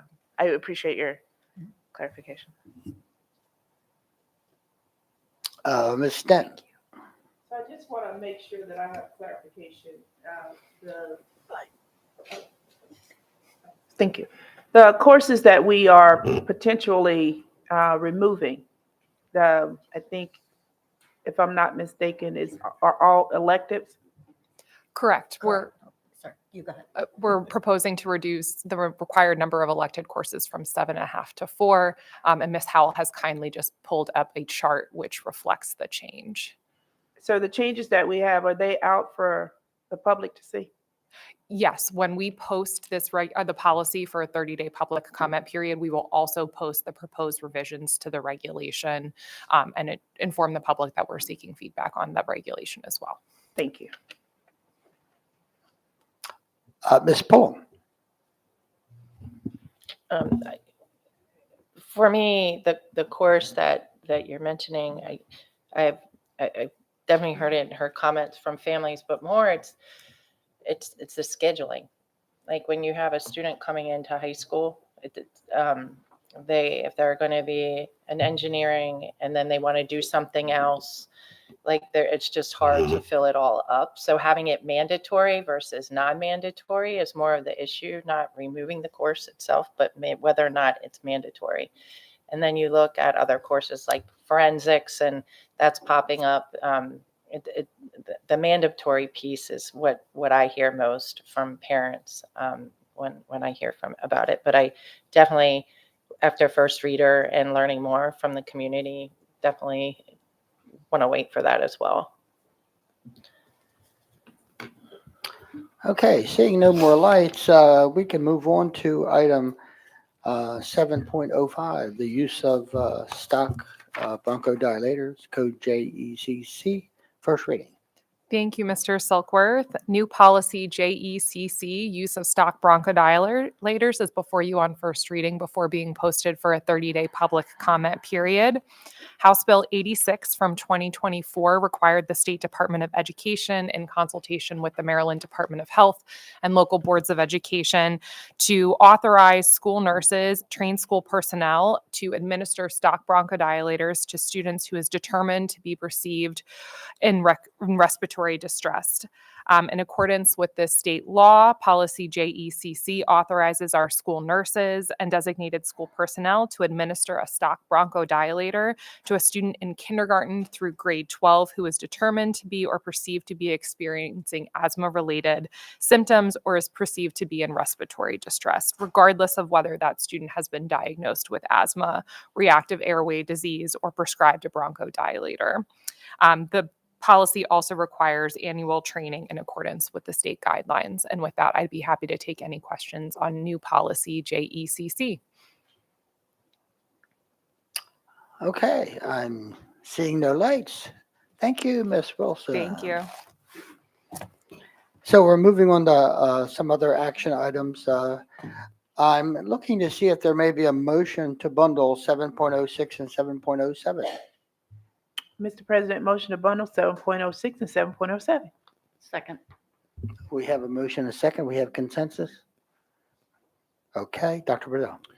Thank you, Mr. President. The superintendent recommends approval of the Carver Early Education Center deed of public easement 1 and 2.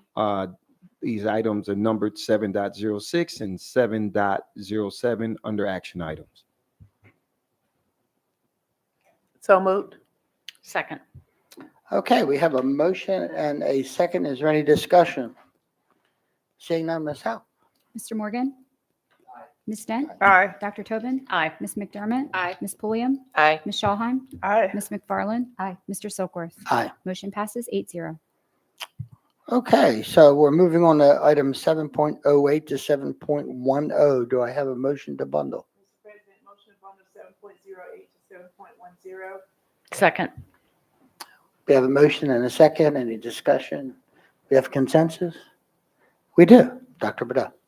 Mr. President, the superintendent recommends approval of the Old Mill High School deed of public easement, item 7.08, 7.09, and the Old Mill Complex Forest Conservation easement, item number 7.10. So moved.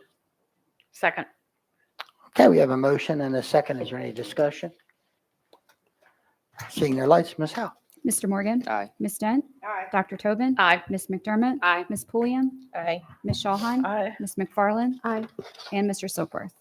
Aye. Motion passes 8-0.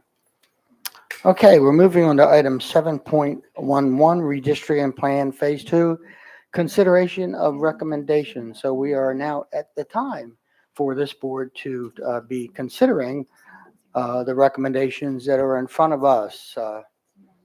We're going to be going in roll call order this afternoon to see if there are any motions for the board.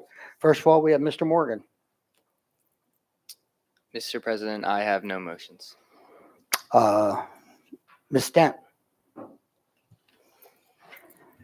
So first of all, I want to begin by sincerely thanking the entire AACPS community, the students, the families, the educators, and the staff for not only your thoughtful engagement, but your thorough respect that you displayed throughout the redistricting process. While I know it was emotionally toiling, and I also know that it's going to cause us to have to move a lot of people, but the volume and depth of the public's comments, their testimonies, their emails, as well as the amount of input that was put into our system, not only reflects that the community cares deeply about our schools, but they really understand the importance of redistricting and how it will impact the future of our children. Also, I want to acknowledge the patience of the staff and the grace displayed of our staff. You have been what I call is nothing short of professional yeomen throughout this process. And I thank each and every one of you for your patience. But I ask you to continue to be patient because redistricting is not done yet. But I thank you in advance for all of your professionalism, for all of the responses, for all of your late nights, and your willingness to stay up the long hours and get the feedback that was necessary to our communities that they only required, but they asked us in advance, and you did well to do so. So thank you. Dr. Bedell, throughout this process, I've watched your game face. I am not a basketball player, but I watch sports a lot. And I will tell you that throughout this process, I never knew which side of the team you was on.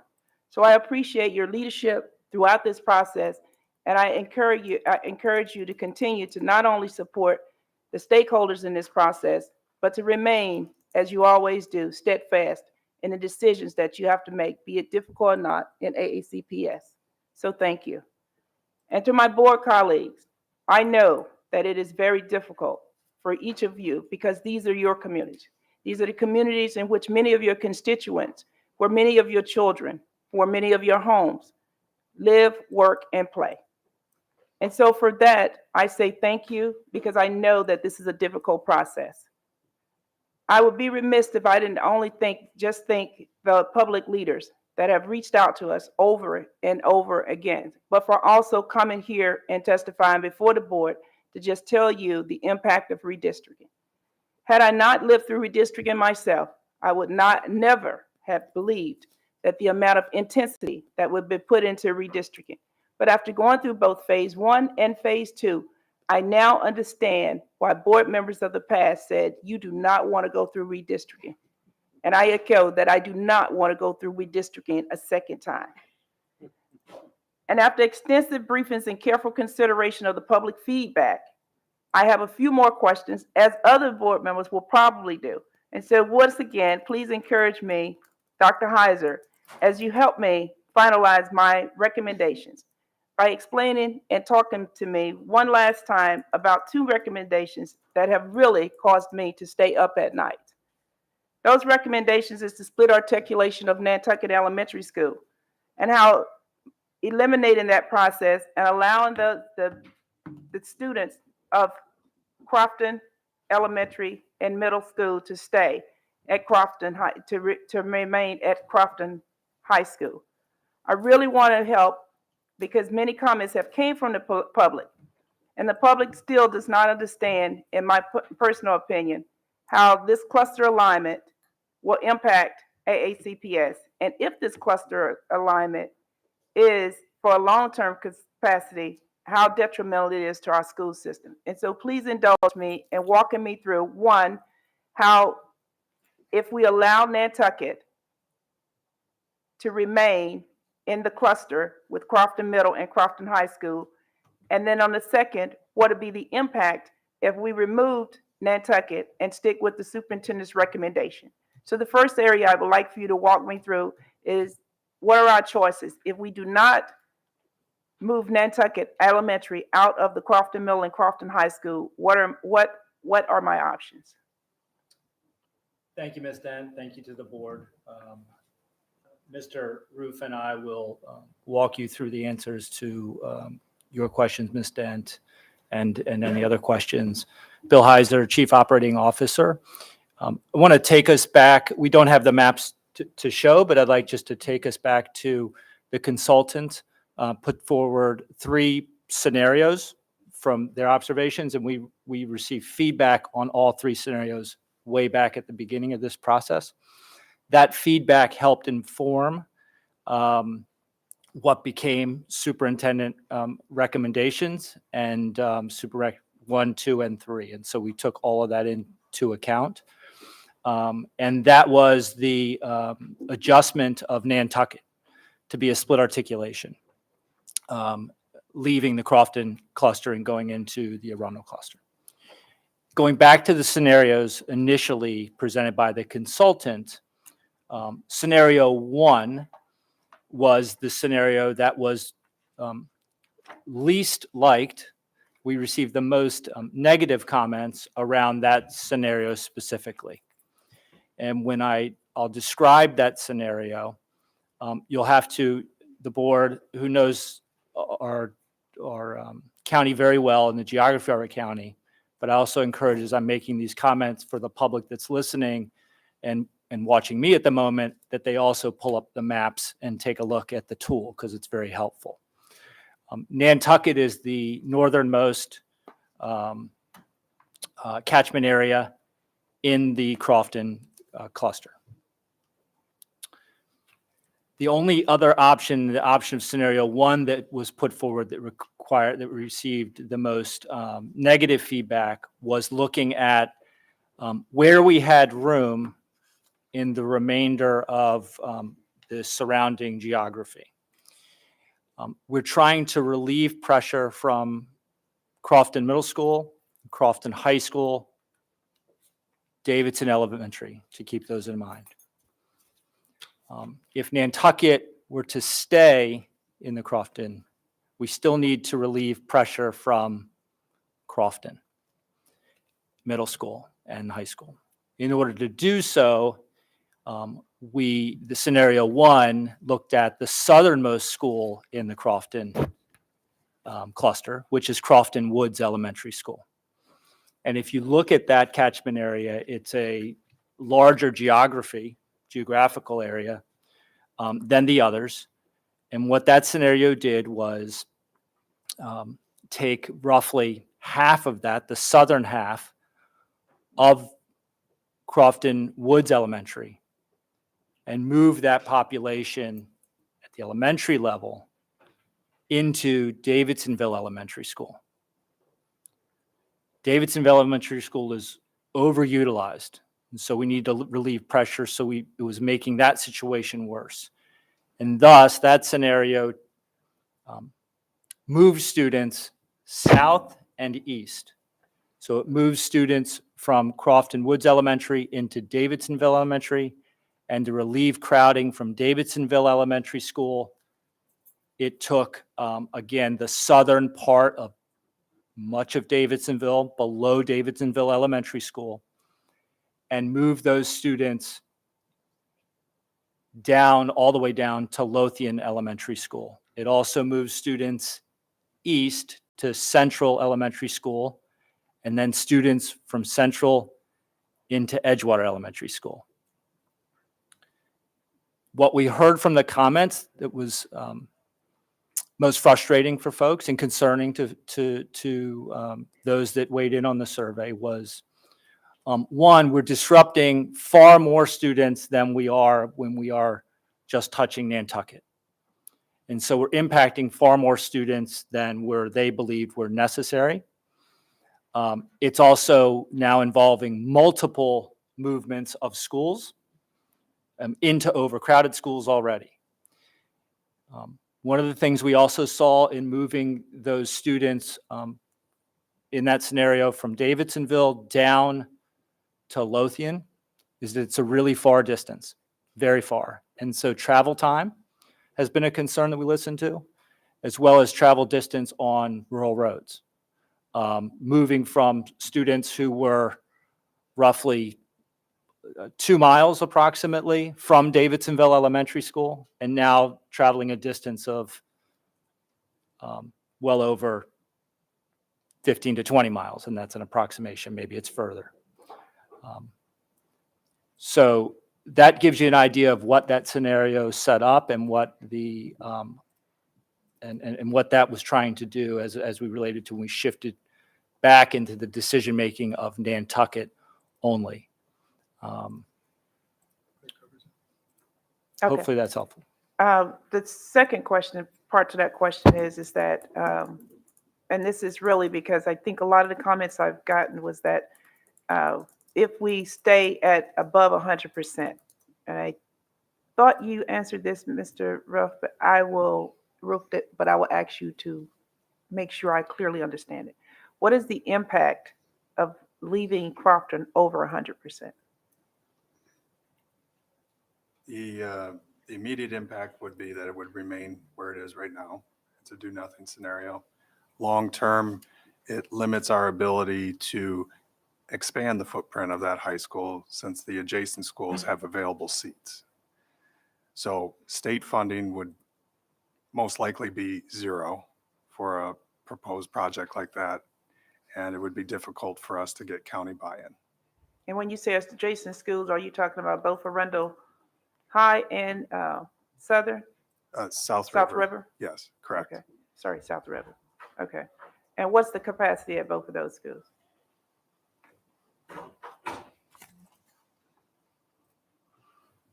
South River High School is 2232. Arundel High School, 2143. And what in percentages that 80%, 90%? Right now, Arundel is at 83% and South River 75. Okay, all right. Thank you. All right, so that was that portion. And then the second area that I want to cover is about legacy students.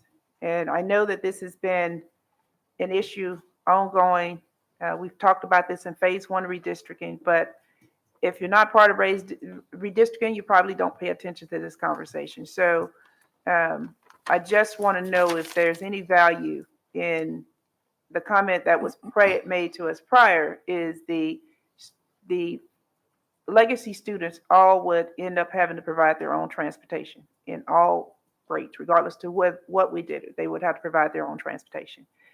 And so when we talked about that before, we talked about what transportation looked like at a morning of trying to do school drops out. I know what it looked like at North County because it was a nightmare that I lived, just with not even having legacy students.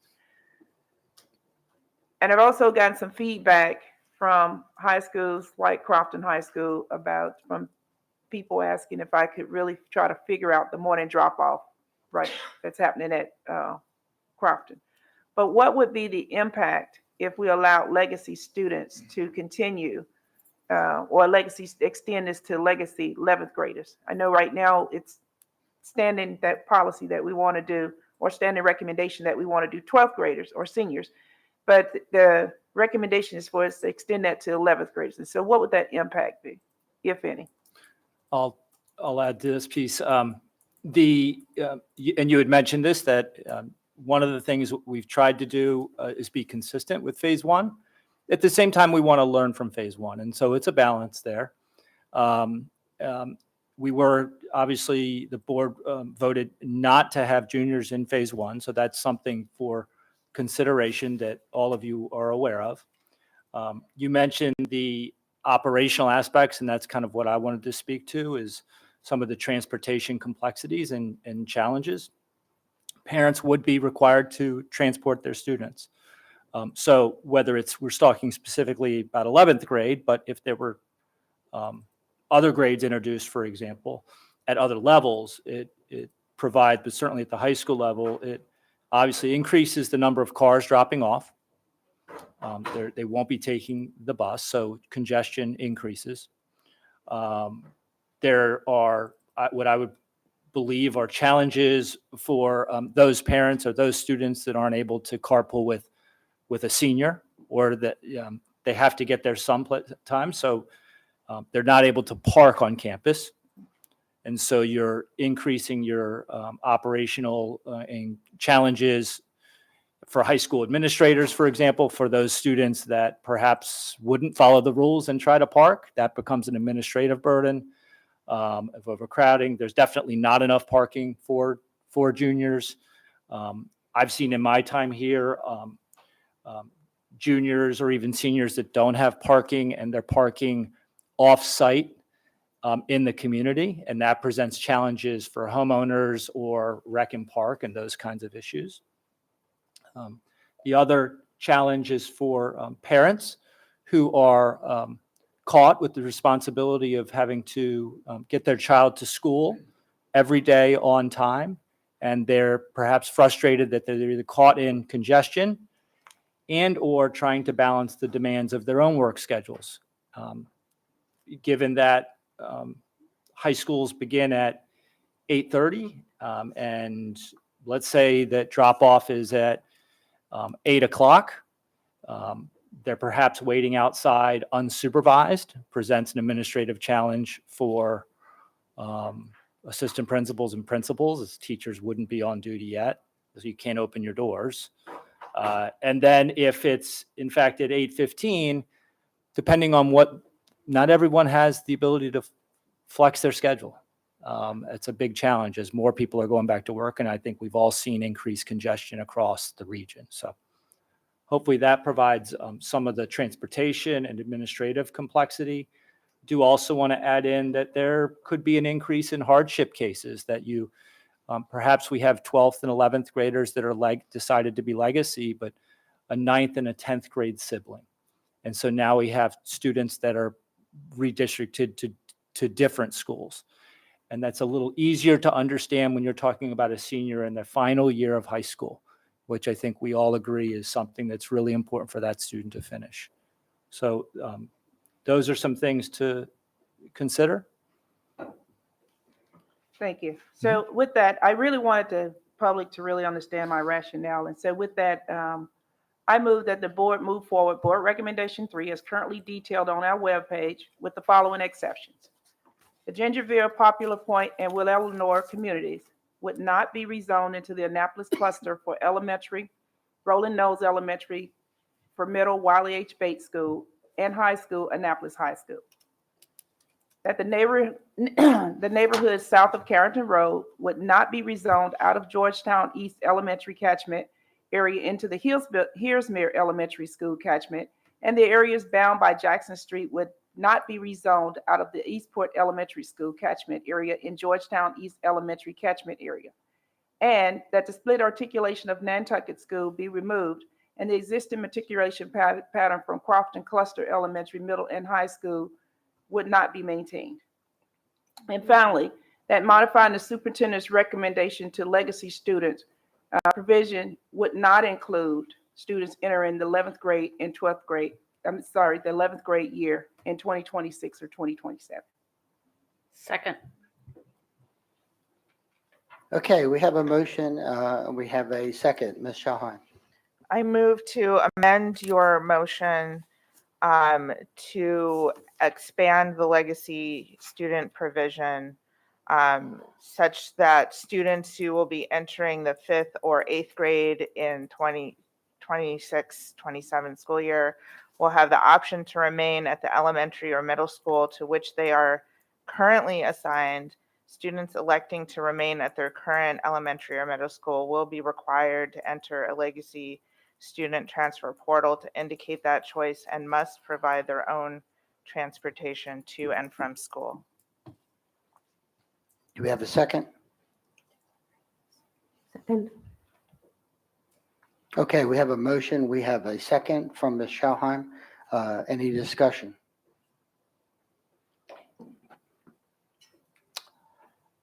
Ms. Pullum.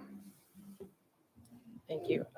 Question with the legacy and the students. You mentioned the operational barriers. What I didn't hear you mention is the staffing. What does that look like? And do you see that being a problem with the staffing?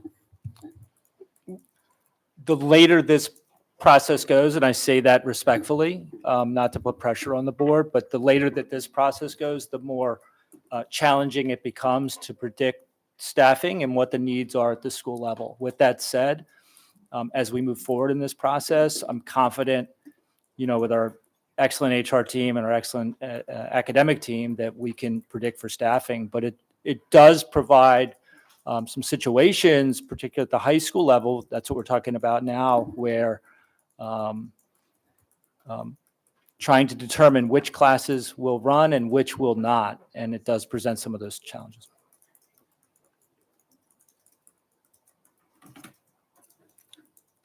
Thank you.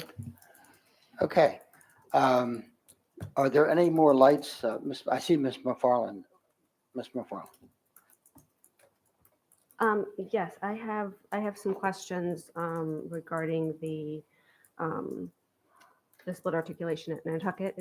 Are we talking about hers first and then? Yes. Yes. Okay, so. We're addressing Ms. Shalheim's motion. Okay, so then you can come back to me. You're coming back to her later. That's what Okay. Yeah. So are there any more? Is there any more discussion? Okay, Ms. Shalheim. Okay, great. So since it's my motion or amended motion, I want to speak to it, please. So we have all heard the phrase, when we know better, we do better.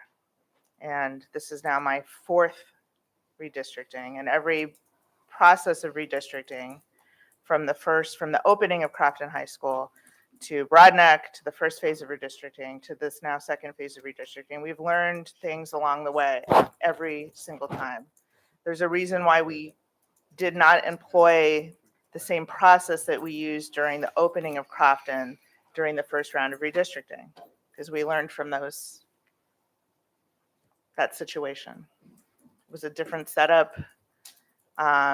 Each principal had a couple seats at the table that they then, from the schools, impacted and assigned committee spots accordingly. And then they sat in this room, and crafted a plan that then the board fought over for weeks on end. And it was a pretty miserable experience, to be honest.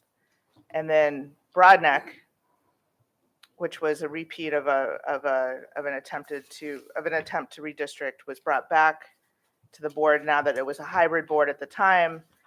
And then, just like the appointed board before it, the hybrid board said no to that too. And then we got into the first round of redistricting, some of which included some of y'all, and it didn't include others. And what we learned from that is that, what I hope we've learned from that and over the other redistrictings, is that redistricting is very disruptive. So when I think about a rising 5th or 8th grader having to move from one school to another, and then subsequently making another jump from elementary to middle or middle to high, that's 2 moves in 2 years. So whilst I was part of the first phase of redistricting, I want to point out that it was a different time with a different set of board members. There was 4 different humans up here alongside a few of us that were part of that we were opening and populating 2 new schools, which had its own set of staffing challenges, speaking to the staffing issue. And we also had more heat on us from a transportation and logistics perspective, because I think we were still emerging out of the transportation shortage that we all found ourselves living through. I know we're going to have to move some students, and it's going to be very painful and emotional for those folks involved. Or perhaps there's some unicorns out there and it won't be, and it'll be a celebration. Who knows? And I know that as a standard practice, we have stated we've drawn that line in the sand with regard to 12th grade students, quite rightly. You know, what I don't want to do, to Dr. Heiser's point, is disrupt more students unnecessarily. And this is a way we can stop the bleeding. Just because we didn't do it in the first round doesn't mean that it wasn't painful for those students involved. And I'm trying to disrupt fewer students' lives, not magnify it. So I asked for my colleagues' support on this, and that's really all I have to say about it. Thank you. Dr. Tobin. Thank you. Thank you, Ms. Schalheim, for your proposed amendment and your comments. Oddly enough, for precisely all the reasons that Ms. Schalheim has stated, I have in some ways trouble supporting this, and let me explain why. As the child of a U.S. Foreign Service officer, I moved not only schools, but continents and languages every year or two growing up. So no one has more sympathy than I do for what it means to be disrupted as a child. It's hard. But here's, and for all the reasons Ms. Schalheim states, it is going to be difficult for 5th and 8th graders to be moved. But I represent a district where there are whole swaths of children who, should we support Ms. Schalheim's amendment, would not be able to take advantage of it and would watch those of their classmates with the ability to have private transportation get exactly what Ms. Schalheim is describing, relief from that disruption.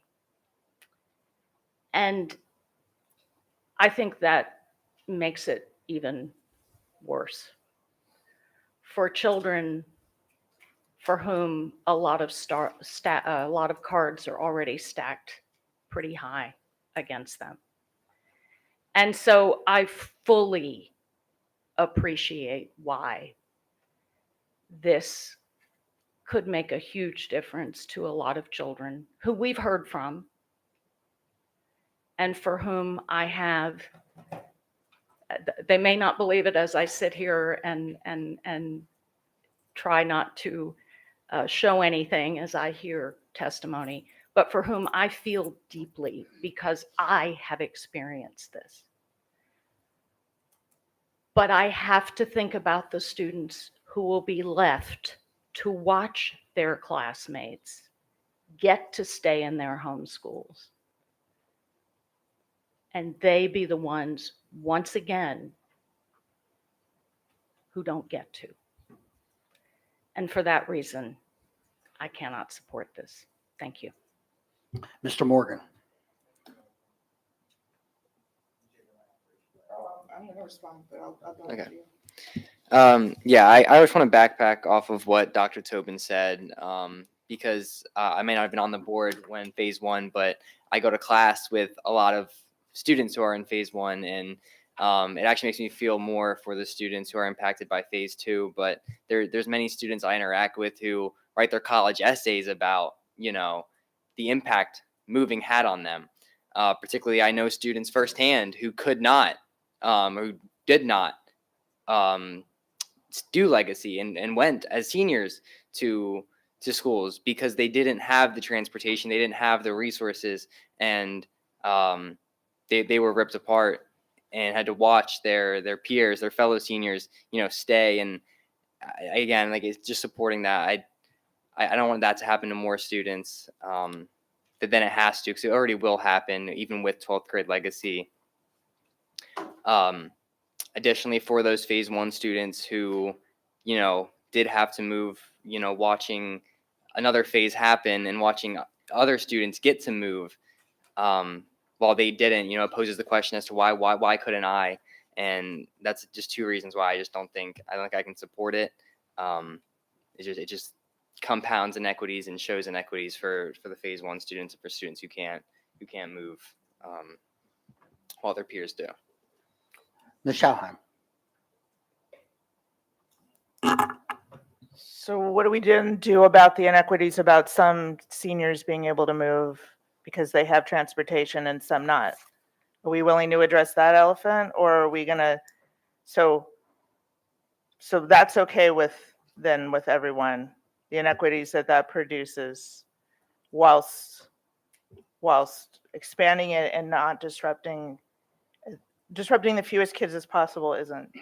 With the motion, the main motion on the table, and maybe I'm wrong because my eyesight's not the greatest, but I don't see any movement of any elementary school student with that off the table in District 6, although I'm sure Dr. Tobin will correct me if I'm wrong. Anyway, I just want to stop the bleeding as much as possible as a result of this. I think moving 2 schools in 2 years is harsh. So we'll see where we land. I just wanted to put it out on the table into the universe. Ms. Dent? You know, part of my rationale with moving students, it's not just me. It is to prevent underutilization, overutilization, overcrowding. We talk about it all the time, about the student-teacher ratio, or the staff and resources allocation ratio. And so I concern myself about the impact if we continue to do this. Is we're really kind of circumventing the purpose of redistricting. The long-range impacts of this, sure, there is going to be some consequences of students moving, but it's bigger than that. The equity concerns that was addressed earlier, the disruption in the feeder pattern, and what concerns me probably more than anything is really not understanding or the fact that our system has a exception to policy program that was exercised quite a bit during redistricting. And so I think that we do have to have some confidence in that there are some students that are in both 11th and 12th grade that will have some challenges. There are going to be some exception to policies to those. There are some students in the 5th and 8th graders that are going to have some exception to policies. So I do think we have to have some confidence in that. I don't support the motion for a couple of reasons. Like I said, one of them is the biggest one for me is the equity concern. I live in a district to where I have challenges even today out of the first redistricting. I'm still getting calls about 2 working households when it comes to something as simple as, and we've been at this now for almost 4 years, is the school start time. So I'm still getting calls about that. It's acceptance that that's not going to go away as well. And so I say all that to say is that I don't want to put any more strain on the school or on the student as far as redistricting has already done. And I don't think delayed isn't denied, but it does mean that as long as students continue to go to those schools or the schools that's not in their districts, they have this fighting mindset that they may be able to stay. And I don't like the impetus of that either. So I can't support this motion for various reasons. Thank you. Dr. Tobin. Yes, I wanted to clarify with regard to something Ms. Schalheim said. I represent students who are in that situation. My district is not alone in that. I know there are other children who will be impacted by this redistricting, who will be in the position that my students are, and I vote for the entire county on this decision. And I would urge Ms. Schalheim never again to put words in my mouth. Thank you.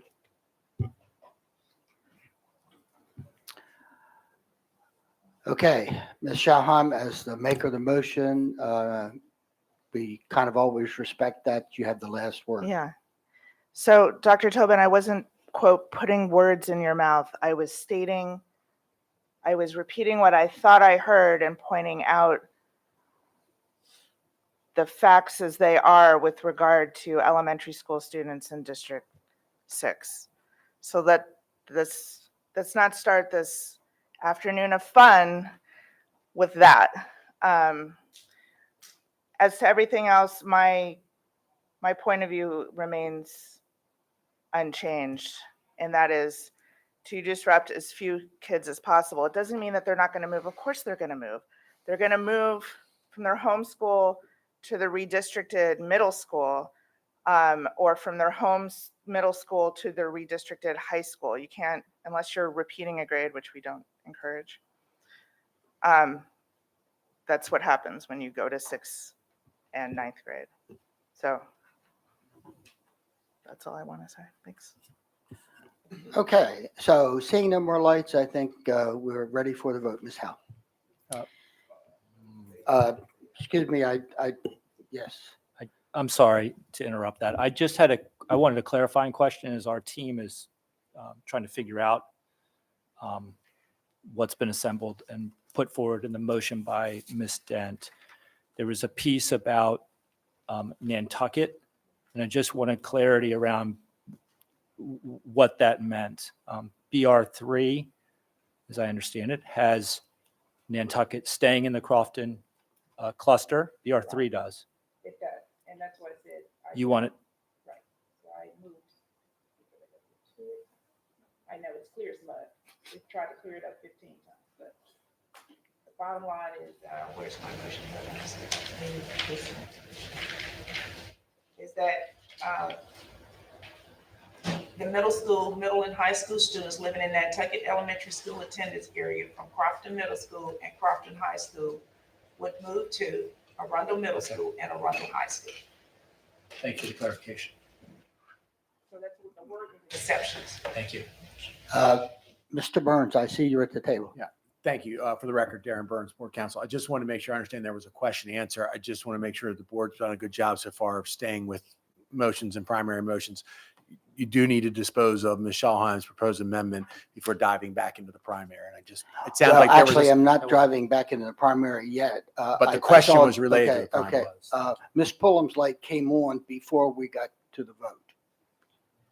I just wanted to make Understood. a comment. Oh, hold on. No, and my point was the Q&A was not about Okay, the yeah, amendment. okay, And I okay. just want to make sure we didn't go too far and lose track of the amendment. Okay, so let's take care of that motion.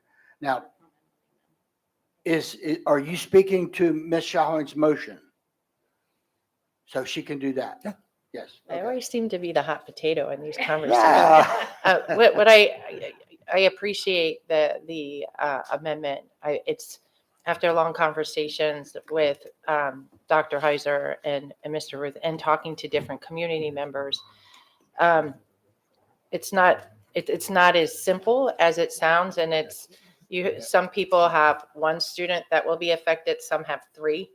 We're talking about differences in times and travel and all those different things that would be competing.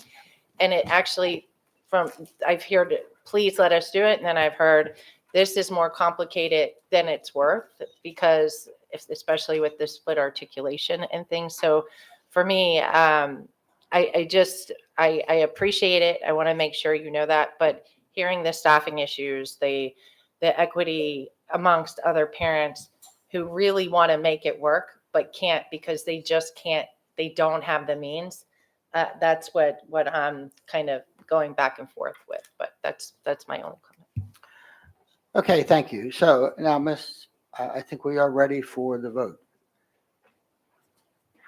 Ms. Howe, we're voting on Ms. Schallheim's amendment. Correct. I'm going to reread the motion. Thank you. Ms. Schallheim moved to amend the motion to expand the legacy student provision such that students who will be entering 5th or 8th grade in 2026-2027 school year will have the option to remain at the elementary or middle school to which they are currently assigned. Students electing to remain at the current elementary or middle school will be required to enter the legacy student transfer portal to indicate the choice and must provide their own transportation to and from school. Mr. Morgan. Nay. Sorry, Ms. Dent, Nay. Dr. Tobin, No. Ms. McDermott, Nay. Ms. Pulliam, Nay. Ms. Schallheim, Aye. Ms. McFarland, Aye. and Mr. Silkworth. Nay. So that's 6 in the negative, 2 in the affirmative, motion fails. Okay. So I know Ms. McFarland, your light was next, I think, for a motion. No light. Okay. So can we move on then to dispense with or have the discussion about making sure we have clarity about what the intent is for the main motion? It was clearly explained. Thank you, Ms. Dent. Okay. So I'm looking for some additional lights. Ms. Pullum? Actually, Ms. McFarland, you really were first. I want to make sure we're going in the correct order. I do have some questions about the Nantucket split. When would be the correct time to ask those questions? Do I need to make a motion? I think you can do it now. You have it.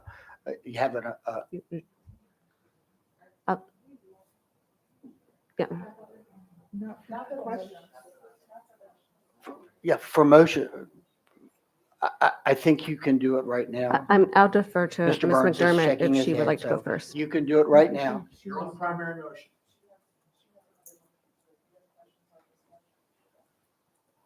Okay. So my questions are about the process around receiving the state funding. I was wondering what specific projects are we looking to fund in the next 5 years, say, that would be affected by Crofton being over capacity?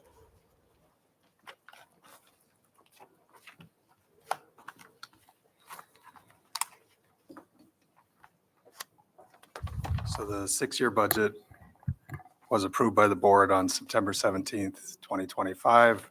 The 6-year plan, can you not hear? I'll eat it. Here we go. All right, 6-year plan is listed on the second page of the capital budget. Projects that would be affected with an overutilized Crofton Middle or a Crofton High School could impact a Rundle Middle School feasibility and design project scheduled to start in FY '28. Okay. My second question is, do we have instances recently where funding has gotten denied due to overcrowding?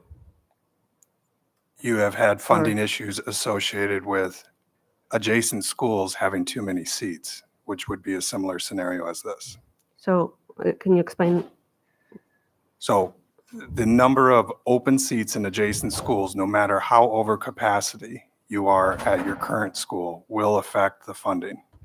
So if you need 10 classrooms at one school, that's over capacity, but you have 10 available classrooms at your adjacent schools, that is a net zero. Okay, so we've had funding denied due to that, is what I'm asking. We have had funding discussions where our anticipated level has dropped dramatically. most can recently with Old give, Mill can you give Middle an School example North. of when that happened? Because I've heard something about an instance. I just want to see if that has actually happened. Old Mill Middle School Okay. North, which was approved for funding this year, was originally scheduled to have around 30 million. Okay. The state said 0, and we got it back up to around 10. Okay. And what is the threshold for, is it anything over 100%, or what is the threshold for potentially losing that funding? The threshold is dictated about your adjacent schools, not the school at hand. Okay. So it's the under capacity of adjacent schools. If the state sees adjacent schools that have excess capacity, they're not going to allow or fund, is a better word, they're not going to fund or contribute to a project where there's available seats, and we could address it in a different way rather than capital expansion. Okay, thank you. Ms. McFarland, just to add on to that, to put a finer point on that, Two Rivers is at 100. Piney Orchard has available seats. If for some reason Two Rivers Elementary School wanted portables or an addition on it, there would be likely 0 funding for that. This isn't about that specific school. I'll give you another example. If we don't redistrict those students from Crofton Middle, if there is a need to put extra classrooms or a wing of classrooms onto a Rundle Middle School, that would not get funded. Let me go down to Davidsonville Elementary School. It's also at 100%. If we were not to relieve overcrowding and redistribute those students at available adjacency schools, Central Elementary School is part of the Central Complex, which is in the 6-year plan, would not get funded. So those are, I just wanted to provide a few good examples of that impact the decisions that you're making today. That's Okay. all. So this may have answered that question, but I want to just make sure. So my question was, what is different with our school system versus other school systems who are receiving funding with overcrowded schools? Is it because all the schools are overcrowded and they have no utilized schools?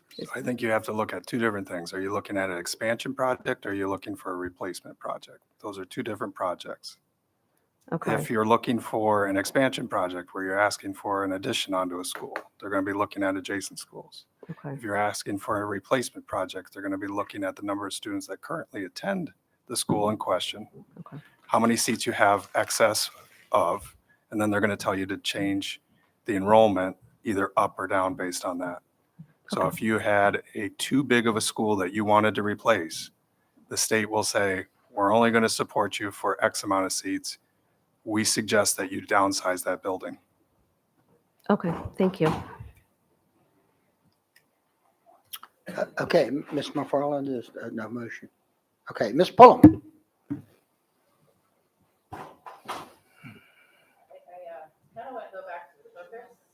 Of this exercise. The purpose, as I understood it, was that because of the blueprint and other state policies, that our goal of this exercise is to get our schools that are overcrowded to be 100 or less crowded. Is that correct? Correct. We have over 14,000 available seats. We're trying to optimize our capital budget to address the needs, which are blueprint driven.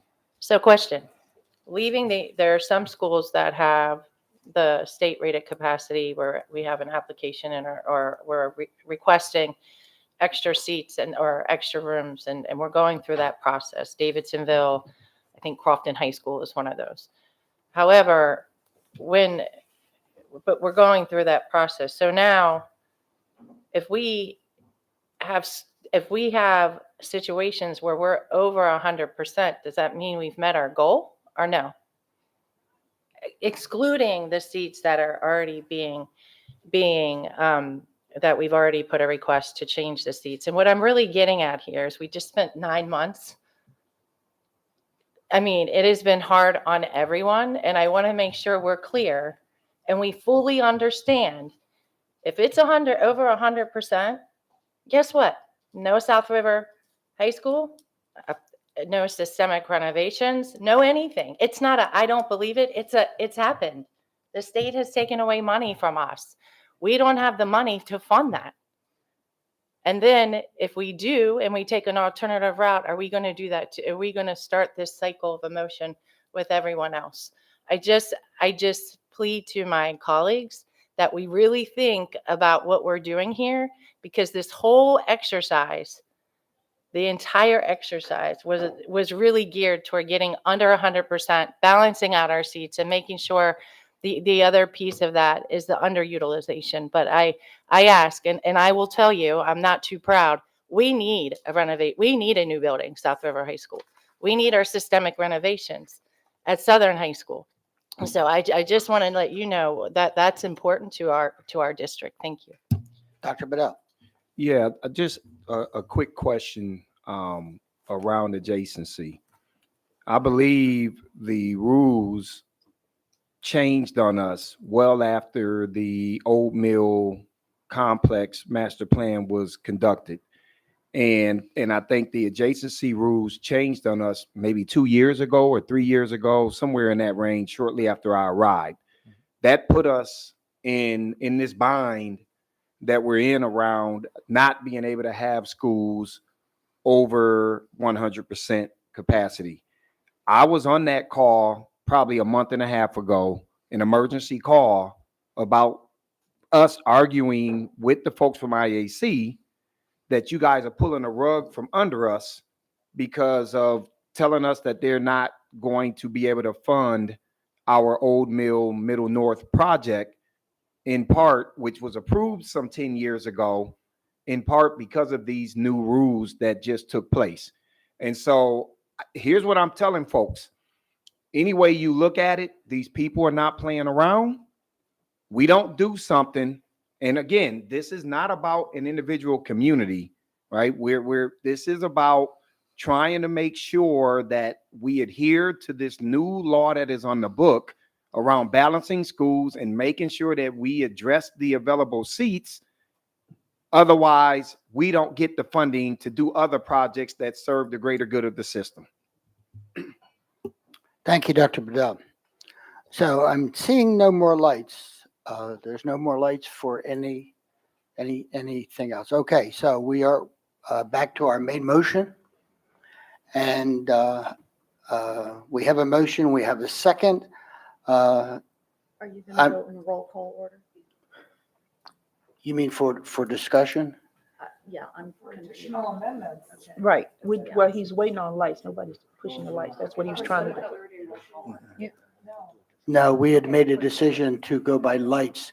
So if anybody has a potential amendment to the main motion, please. Okay, so Ms. McDermott.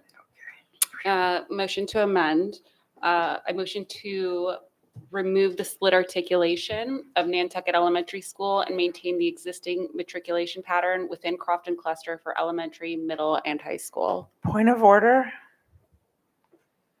But the point of order is that the removal of the Nantucket was in the main motion.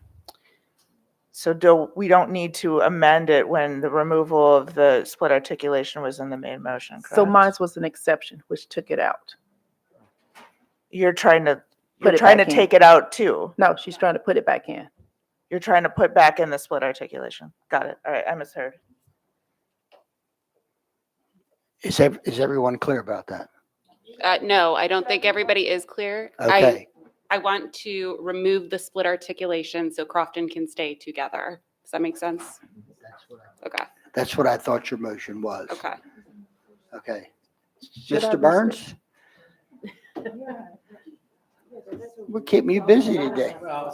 Trying to let Ms. Schalheim, Darren Burns, Board Attorney, Ms. Schalheim is correct. Now, remember, you have the ability with technology to go back, and one of the good reasons to take a recess is to go back on the tape and have Ms. Howe pull exactly what the motion is. Okay. If you have that kind of, no one's really sure. But Ms. Schalheim heard it correctly, as I think everybody else did. I believe there were 4 points at least in Ms. Dent's motion.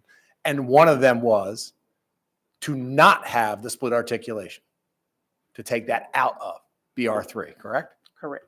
Right. So there would be no need for the amendment because it said the same thing, at least as I heard the amendment. So if you have a question on this, the right thing to do is to go back to the actual motion that was made. So on record. So we could go to the motion maker. yes, so the motion I made. Mr. Burns, is that all right? Yes, but understand right now, the motion that's before the body is what's on the record.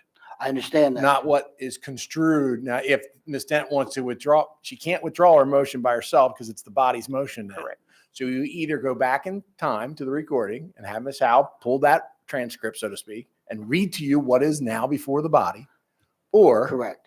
Or you move forward with whatever consideration of any amendments are. So I can have Ms. Dent speak to her intent.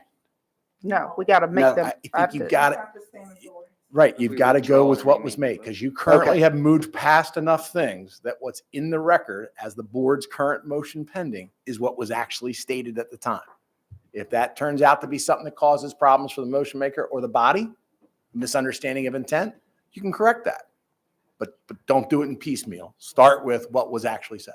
So we should take a recess. I think Ms. Howe might be able to do it now. She might have it right now. Go ahead, Ms. Howe.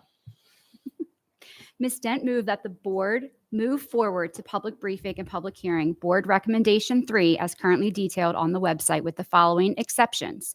The Gingerville, Poplar, and Winnelanor communities would not be rezoned into the Annapolis cluster for elementary, Rolling Knolls, middle school, Wiley H. Bates, and high school, Annapolis.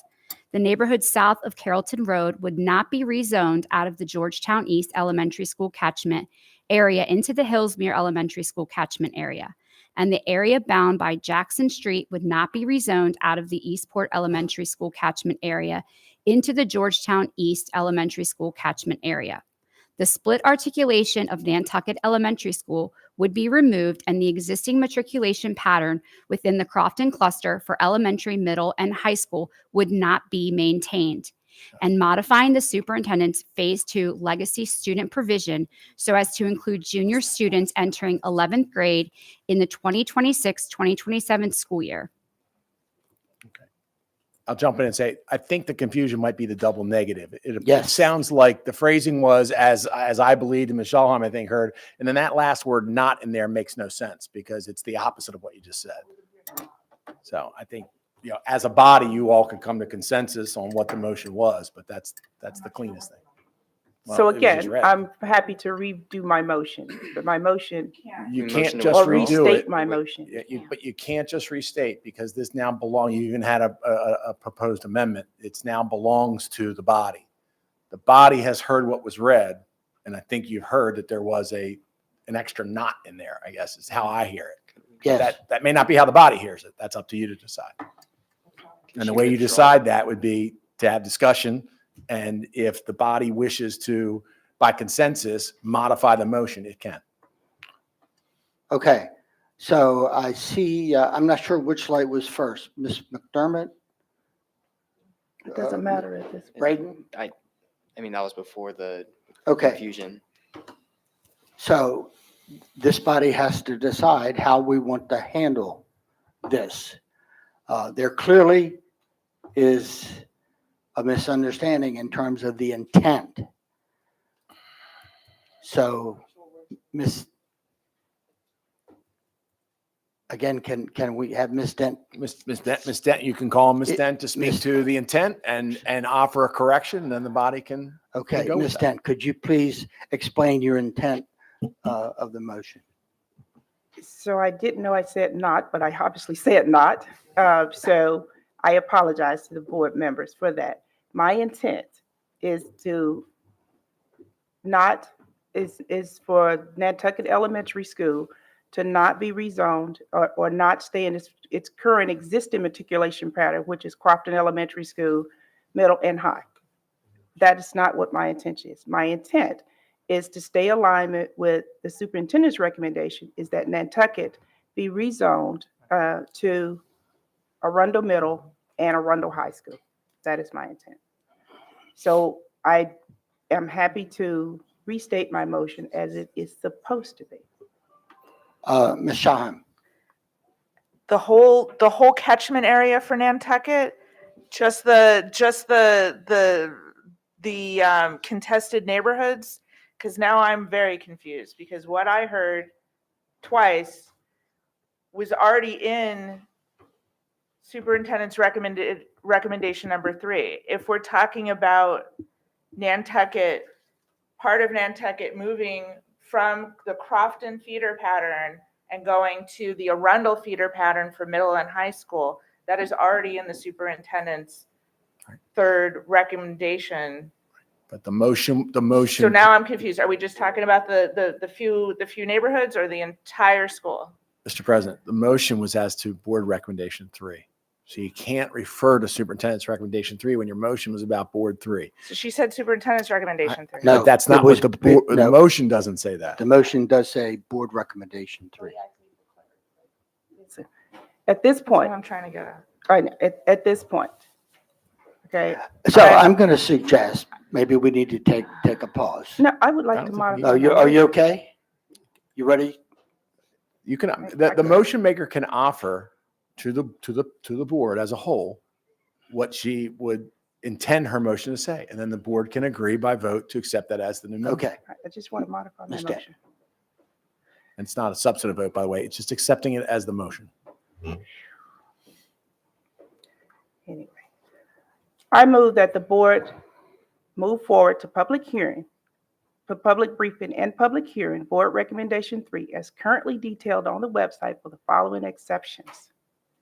The Gingerville, Popular Point, and Wynn Eleanor communities would not be rezoned into the Annapolis cluster for elementary, Rolling Nose, middle, Wiley H. Bates, and high school, Annapolis. That the neighborhoods such south of Carrollton Road would not be rezoned out of Georgetown East Elementary School catchment area into Hillsmere Elementary School catchment area, and the area bound by Jackson Street would not be rezoned out of Eastport Elementary School catchment area into Georgetown East Elementary School catchment area. That the split articulation of Nantucket Elementary School would be removed and the existing matriculation pattern within Crofton Cluster for elementary, middle, and high school would be maintained. And that modifying the superintendent's Phase 2 legacy provision so as to include juniors entering 11th grade in 2026 and 2027 school year. That was my motion. Well, once again, I think there is a need for a recess for a few minutes so that we can get clarification. Mr. Burns, is that okay? I'd recommend against it.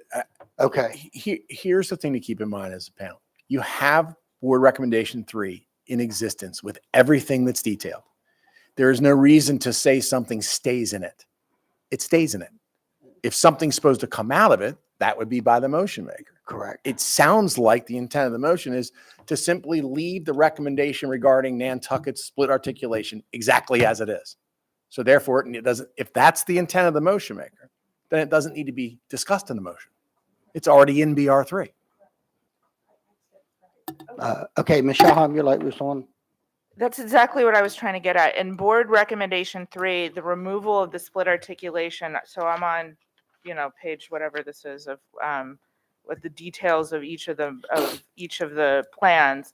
It already says remove the split articulation of Nantucket Elementary School and maintain the existing matriculation pattern within Crofton Cluster for elementary, middle, and high. It already says it.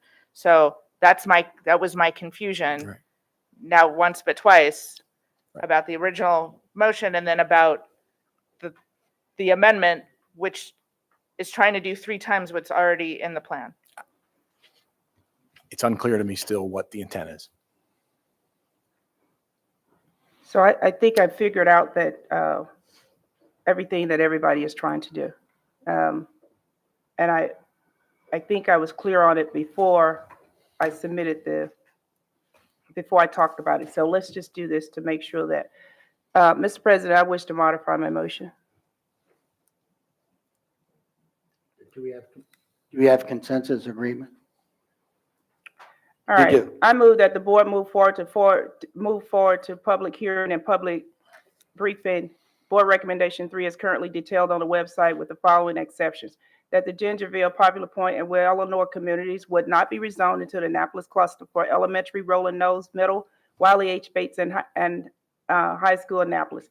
That the neighborhood south of Carrollton Road would not be rezoned into the Georgetown East Elementary School catchment area into Hillsmill Elementary School catchment area, and that the area bound by Jackson Street would not be rezoned out of Eastport Elementary School catchment area into Georgetown East Elementary School catchment area, and that the modifying the superintendent's Phase 2 legacy students provision as to include junior students entering 11th grade in the 2026-2027 school year.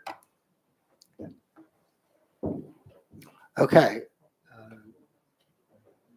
So I guess we need a second. You would need a second to have that. Do we have a second? Second. We have a second. So we now have a modified motion with a second, and we're going to have some discussion. Ms. Shahan. I'm so confused. I'm not trying to be a pain in the neck, guys. What I heard you read earlier today was that you weren't going to legacy in 11th graders. Now you are.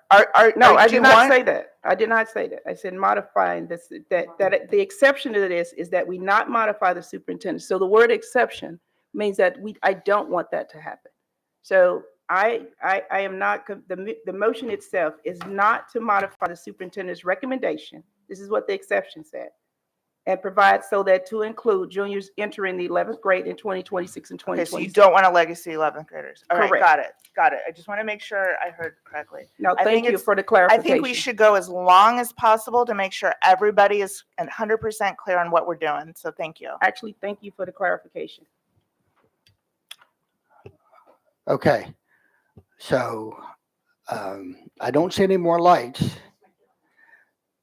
I don't see any more lights well, now I do. Ms. McDermott. Motion to amend.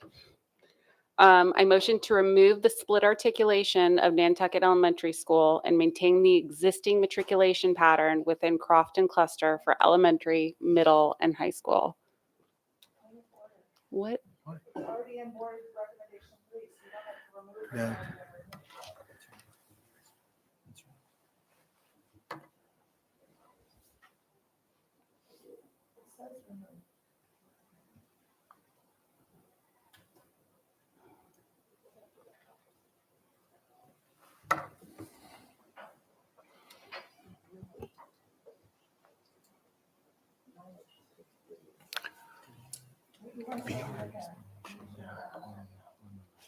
No, because all this, all of it.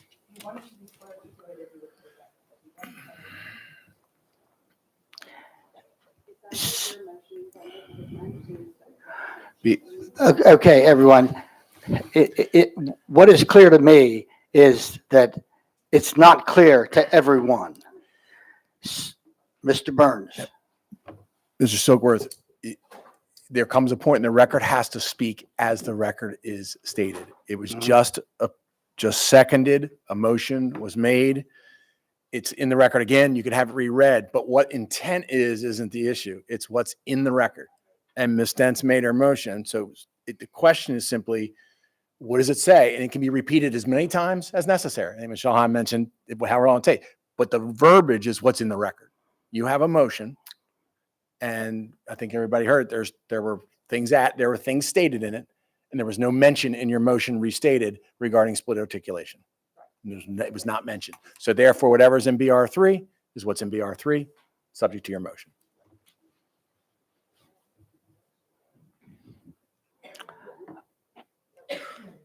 And like I said, so you could have Ms. Howe reread it. Yeah, Ms. Howe, would you reread the motion, please? Ms. Dent moved that the board move forward to public briefing and public hearing Board Recommendation 3 as currently detailed on the website with the following exceptions. The Gingerville, Poplar, and Eleanor communities would not be rezoned into the Annapolis cluster for Annapolis, being Rolling Knolls Elementary, Middle, Wiley H. Bates Middle, and High, Annapolis High. The neighborhood south of Carrollton Road would not be rezoned out of the Georgetown East Elementary School catchment area into the Hillsmere Elementary School catchment area, and the area bound by Jackson Street would not be rezoned out of the Eastport Elementary School catchment area into the Georgetown East Elementary School catchment area, and modifying the superintendent's Phase 2 legacy student provision so as to include junior students entering 11th grade in the 2026-2027 school year.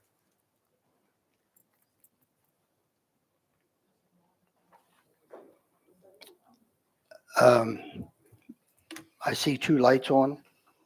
Ms. McDermott?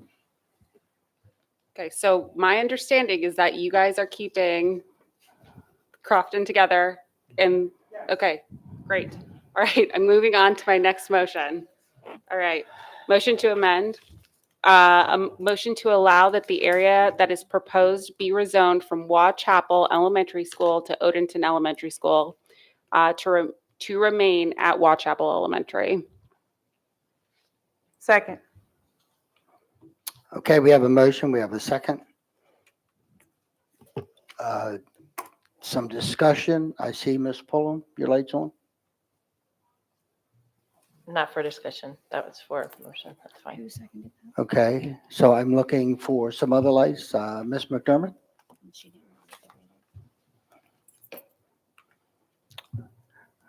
Okay, so no discussion.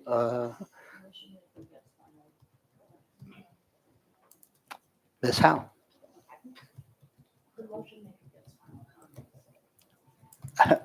Okay, well, I just recognized her. Okay, given that our newest data shows that Odenton Elementary School is at a capacity of 101.5% and Waugh Chapel Elementary is at 94%, just feel that it does not make sense to move Waugh Chapel students to Odenton. I hope my colleagues can support that. Thank you.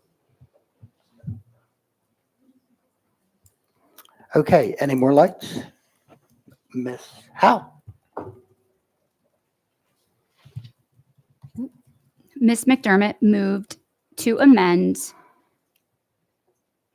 Board Recommendation 3 to allow the area that is proposed for 28 students to be rezoned from Waugh Chapel Elementary to Odenton Elementary School as suggested in SR1, SR2, BR1, BR2, and BR3 to remain at Waugh Chapel Elementary School.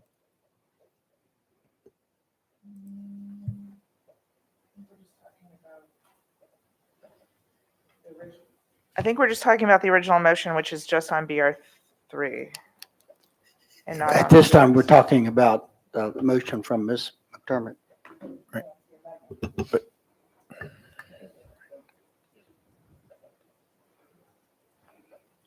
Okay, I see no more lights. Ms. Howe? Can we put in more amendments?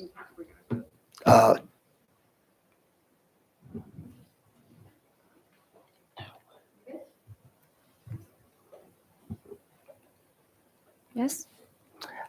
Are we not ready for a vote? Yeah, we have to vote on Ms. McDermott's amendment. I'm just making sure you It's a guys are motion ready. to amend. Motion Or to To motion amend. to amend the primary motion. That's where Right, you are. Correct, right. Mr. Morgan, Aye. Ms. Dent, Aye. Dr. Tobin, Aye. Ms. McDermott, Aye. Ms. Pulliam, Aye. Ms. Shawheim, Aye. Ms. McFarland, Aye. Mr. Silkworth. Aye. Motion passes 8-0. Okay, we're now still back to the main motion. Any other lights?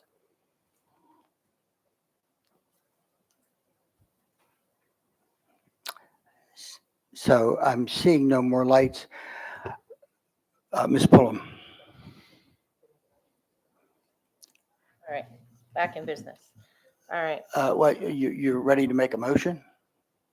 an amendment to the Okay. motion to amend, There you go. Okay. right? I've learned a lot in the last couple weeks. So I motion to amend Ms. Dent's motion to include that South River Colony will remain assigned to Central Elementary School. Second. Okay, we have a motion and we have a second. I'm looking for some discussion. I see no, Ms. Dent. So again, with South River Colony, I have the same concern that I had a little bit earlier about us with schools continuing to stay in that district. We talked about the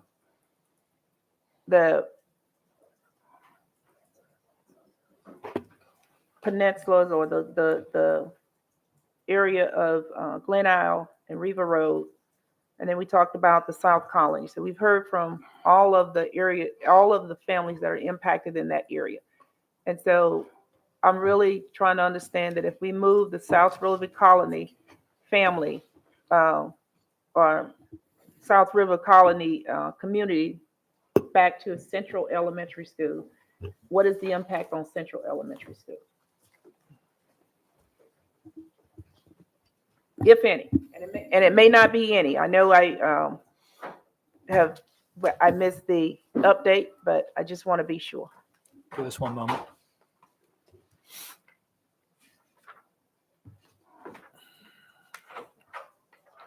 While we answer, Mr. Roof will provide some data, but before we do so, making sure we're on the same page, clarification about that. Are you speaking to one neighborhood within, you said South River Colony? Was Forgive that me, it's for the four South River Colony neighborhoods that were designated to be redistricted to Edgewater Elementary School, no longer be redistricted to Edgewater Elementary School, but remain at Central Elementary School. Thank you. Thank you.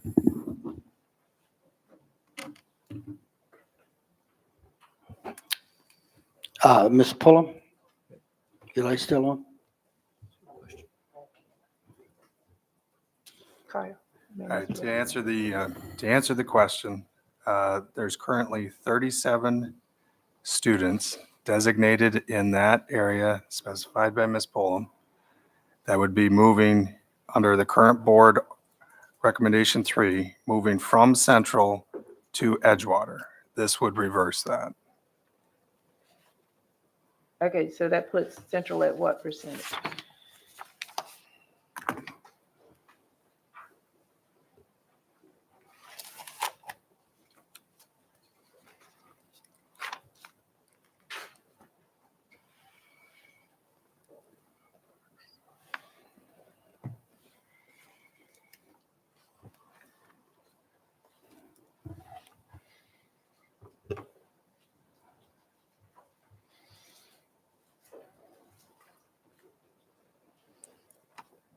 Approximately 97% based on 2024-25 enrollment.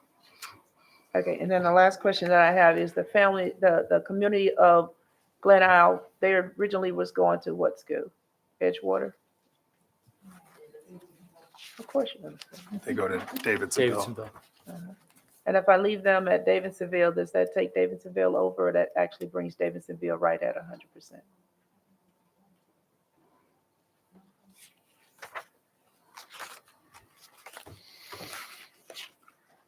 Point of order, aren't we talking about the amendment to the motion, which has nothing to do with Glen Isle? Can you please answer my question? Thank you.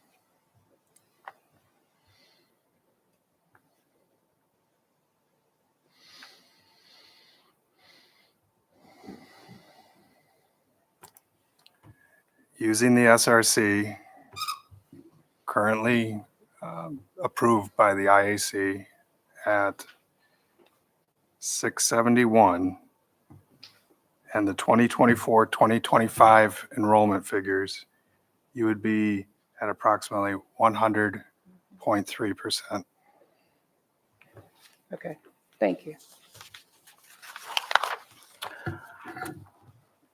Okay.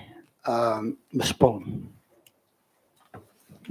The overage, can you go to that, the 123% with, if It's we, not 123, 103. what did you say, 100? 103%. Oh, 103. With the 103, does that include the request for the extra space? No, because I'm using the approved SRC. Okay, what would that be if the request for the additional space, what would that, in our last meeting, I think you said with the new enrollment numbers, it was roughly 97, 98%. Is that, did I remember that correctly?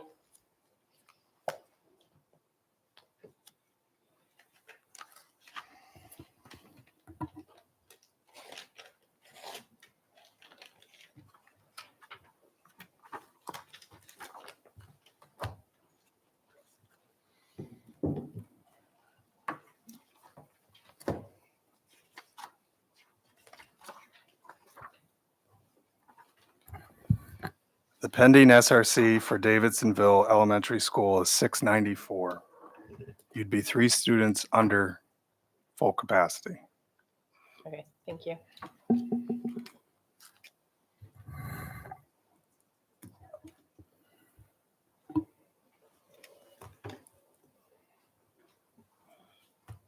Ms. Pullum, is that it? Yep, I said thank you. Okay, so we need to be, there's no more lights, no more discussion. We need to vote. Read the amendment. Ms. Pulliam moved to amend Board Recommendation 3 to include South River Colony, to include that South River Colony remain assigned to Central Elementary School. Aye.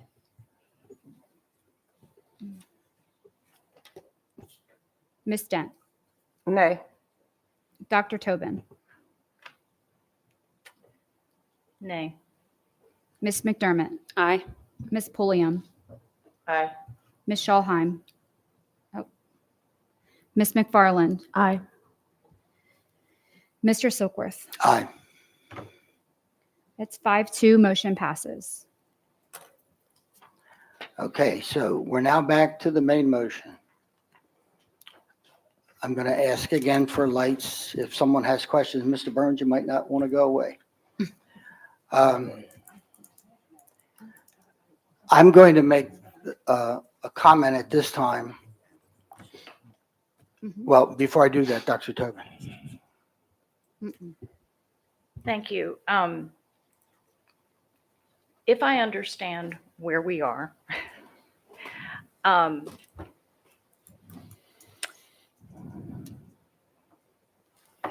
I am going to make a motion, and I hope this is correct language, to amend BR3, and I'm trying to read the language correctly, to retain the split articulation of Nantucket Elementary School. And Point of order, Yes. Dr. Tobin. You have a primary motion that, as stated, would not retain the split articulation. In other words, as is. So be sure that whatever motion you make is to amend what's on the floor. Yes. And I was going to point out before, but it became clear through the discussion that it was just simply another amendment tacked on to BR3 as moved by Ms. Dent. Oh, so I'm amending the original You're amending motion. her motion, Yes. which at this point, I think Ms. Howe was going to read it so everybody could keep up. It now includes an additional point. So I think it's now at 4 points. Right. However many it is now. Yeah. But before you Got make it. that motion, just remember you're moving to amend her motion. The that's on original, floor. yes, thank you for that clarification. I move to amend the original motion presented originally by Ms. Dent, As it's been amended. as it's been amended, to remove the split, to retain, God, it's a long day, to retain the split articulation of Nantucket Elementary School and maintain, I think I'm reading this correctly, so please, somebody correct me if I've got it wrong. I'm maintaining the existing matriculation pattern, I'm sorry, not retaining the existing matriculation pattern with Crofton Cluster for elementary, middle, and high school. I believe I got that language correct. Okay, we have a second. Second. We have a second. Mr. Morgan. Yeah, this is a tough one. I have a question for Dr. Heiser and Mr. Roof. Kind of just a clarification of what we talked about a little bit earlier.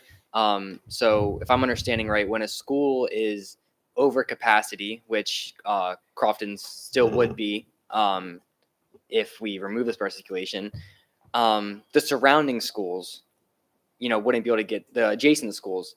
So that are underutilization have a hard time getting funding. That also impacts the adjacent schools to those adjacent schools, correct?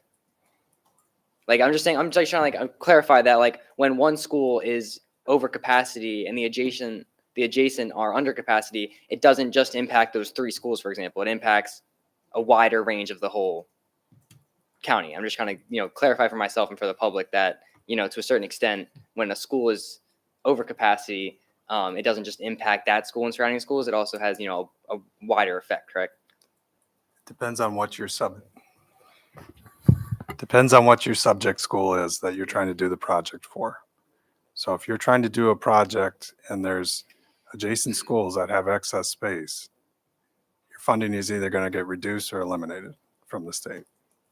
So yes, as you move over, now your subject school is a different subject school, but you're still looking at that overcapacity adjacent school.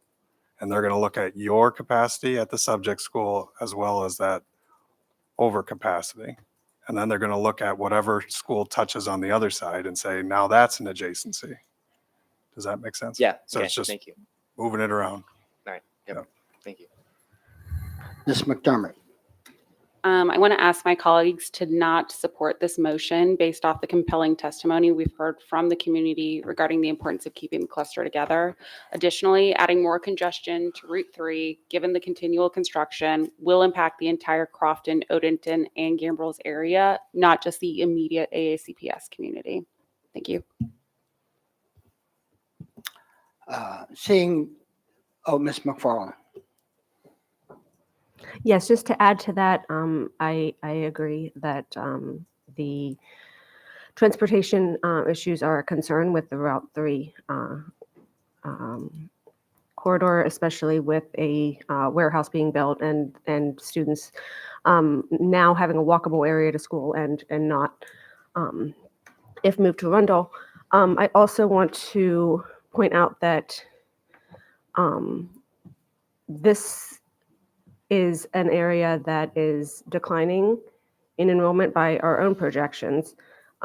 So the 111% after the SRC is approved and with this year's data is already down about 106. That's 5% difference is a big jump in the right direction.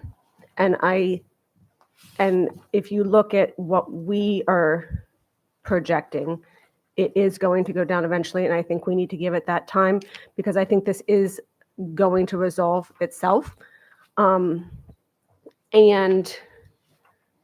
by moving the students from this portion of Nantucket into Arundel, we are just pushing the problem to Arundel where they will be overcrowded. And then we've moved these students unnecessarily. So that is, I would join Ms. McDermott in urging the board to not support this.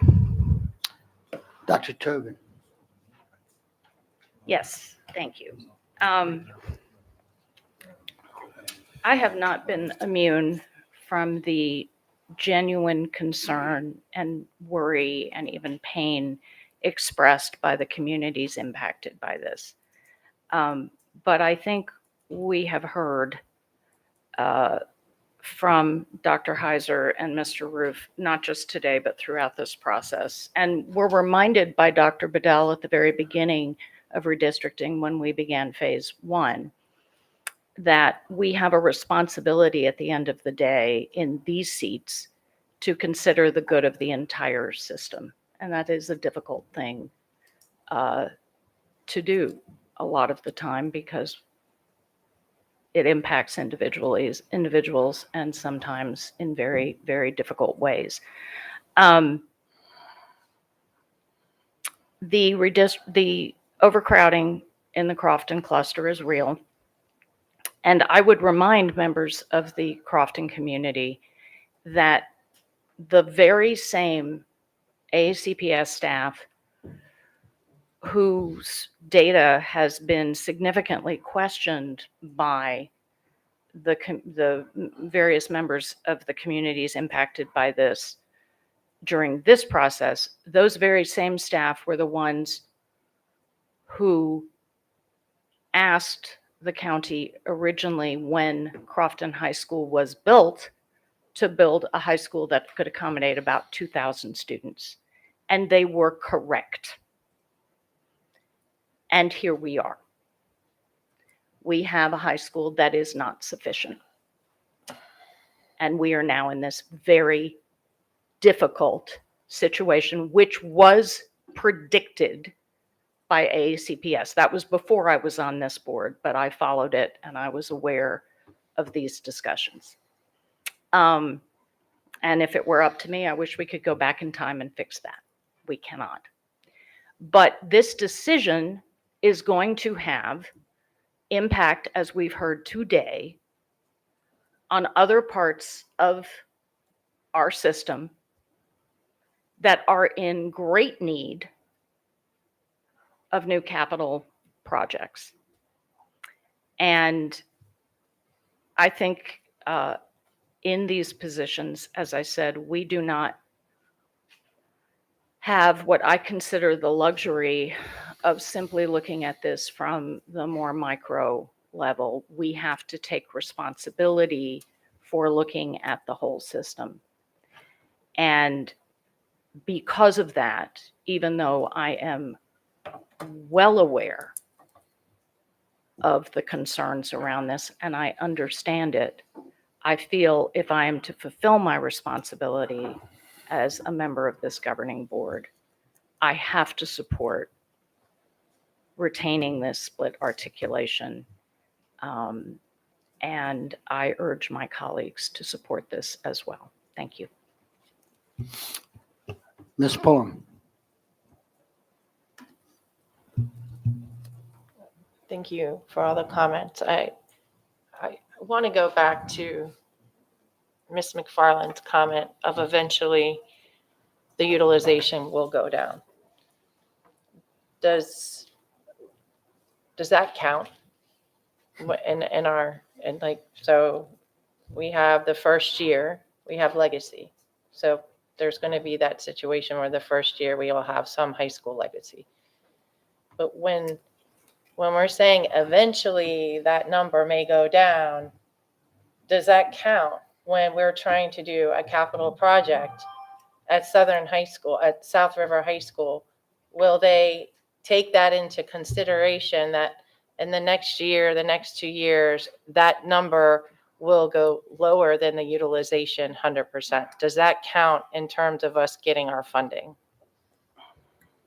The way they look at it is they look 7 years out from the date of request. So we're looking at a 7-year projection on where those students are.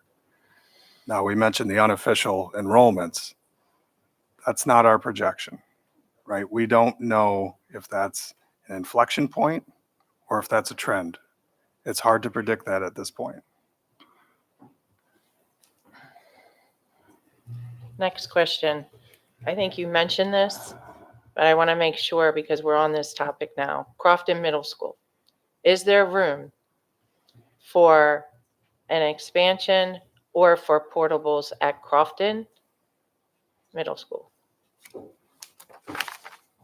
So there is already portables at Crofton Middle School. We've kind of maxed out the building itself as far as any additions to put on it. We just completed one last year. Okay. And then the last one, Arundel Middle, is there room for additional expansion or portables? Yes. Thank you. Ms. McFarland. Yeah, I mean, I think that we would be in a whole other situation if we were talking about moving an entire elementary school. And if there was room to do that, that would be a solution to this. But what I really struggle with is moving such a small portion of students away from the cluster that they were a part of.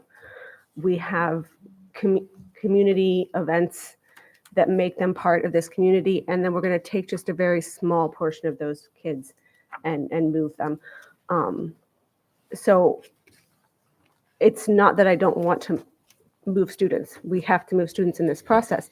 It's that what the split articulation is doing is forcing this small amount of kids to carry the brunt of what seems to be just one project. The Arundel, you said Arundel Middle School was the one capital project that this would affect at this point. I'm sorry, repeat that question.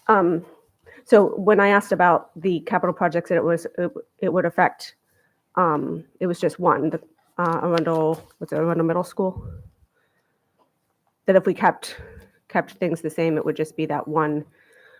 So asking this small group of students to be moved from their peers for one project that we could possibly argue that we've done the best we can with what we have to work with, and get funding.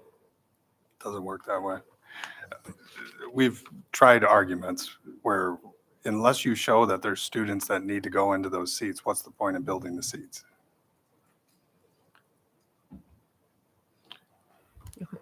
Dr. Bedell also spoke to the meeting that we had with the IAC specifically for the Old Mill Middle North in terms of the discussion and arguments that we tried to make on behalf of the district, and we've maximized that. And just for specificity's sake, it's 103 students. And so I'll leave that to the board to determine whether that's a small number of students or a large number of students. Probably it's a bit subjective, but there are smaller groups of students that are being moved into, that are being redistricted from other locations. I just wanted to mention that. Ms. Stent. So I will be honest with you, Ms. McFarland. I think I have struggled, talked, probably ran Dr. Heiser and Mr. Roof crazy with trying to find another pathway to avoid moving the students of Nantucket. My initial argument is that the intent of redistricting was never to move Nantucket. It was to reduce Crofton High School. And are there any other ways that we can reduce Crofton Middle and Crofton High? And that's kind of why I had him for the last sanity check for me, to make sure that if we did do that and find somewhere else to find another friction point or a critical move that we can make, the other option would be to put students on a bus for 45 minutes away. And so that doesn't bode well with me, especially when middle schoolers are already not getting to school till 9:15, but just the commute of being on, I think it's Route 2 that goes down to South River from Crofton. It's just a lot of, that's a long commute for 45, that's both ways. It's 2-hour commute for you to get back and forth to school in this modern day age that we're in. That concerns me. The other thing that concerns me is when I hear families saying that they have to cross Route 3. Route 3 is congested. Route 3 is a hazard. Route 3 is getting ready to go through construction, and they are definitely getting ready, or it was approved to move the Amazon warehouse in that area. But when I drove Route 3 yesterday, it became very, very apparent to me that no matter what I do, people is going to be on the road, and that people are on the road every day, and that there is probably less accidents that I need to be concerned about on Route 3. I did look up the accident report just so I could make sure that my conscience was clear. But what I ended up ultimately helping me with having a settlement point was knowing that the distance from from the Nantucket community to Arundel Middle and Arundel High does have a route that crosses a road that would allow them to do that safely and efficiently. It doesn't. No, I would not recommend that anyone walk it because they're still crossing a major highway. But it does give me pause to know that this was happening. But where I found my confidence is after having a meeting with Dr. Heiser and team yesterday, is that they went through every scenario they could to try to prevent this move from happening. And so that's why I said I really appreciate you all for just doing that with Mr. Silkworth and I yesterday. It's that this was a hard decision for me to come to. Very hard decision for me to come to. So I say all that to say is that I don't see another way unless someone else can come up with it that would prevent us from moving the Nantucket community over to Arundel Mills and Arundel High. Ms. Pullum?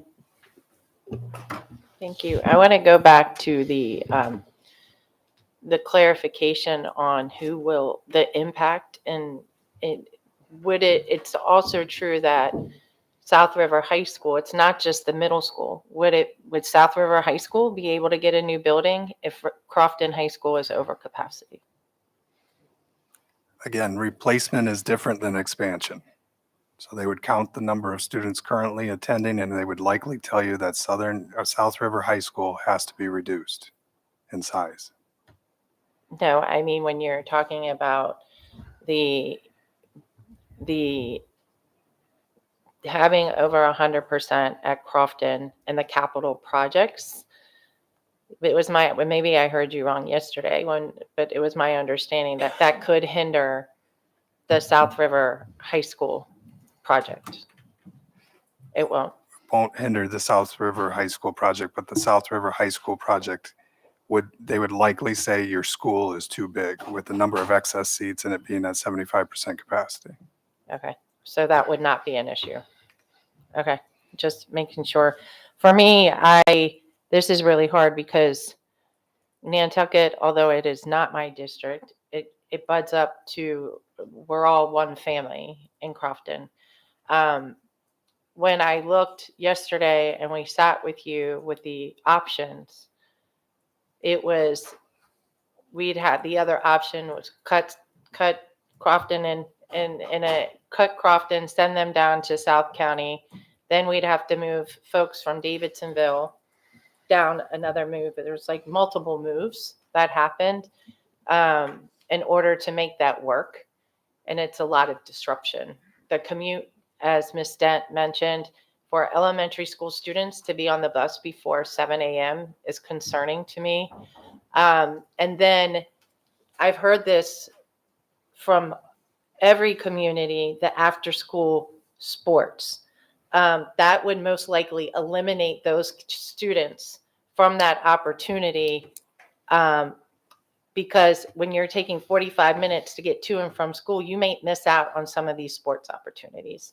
So when you talk, it's the impact not only for the student, for the school, but it's also the quality of life that we're interrupting. And that's something that I went back and forth on. And so as you mentioned, Ms. Dent, that travel time from the Nantucket to Arundel, you could do either sport where the other option would be we'd send them all the way down and they might not get that option for those extracurricular sports.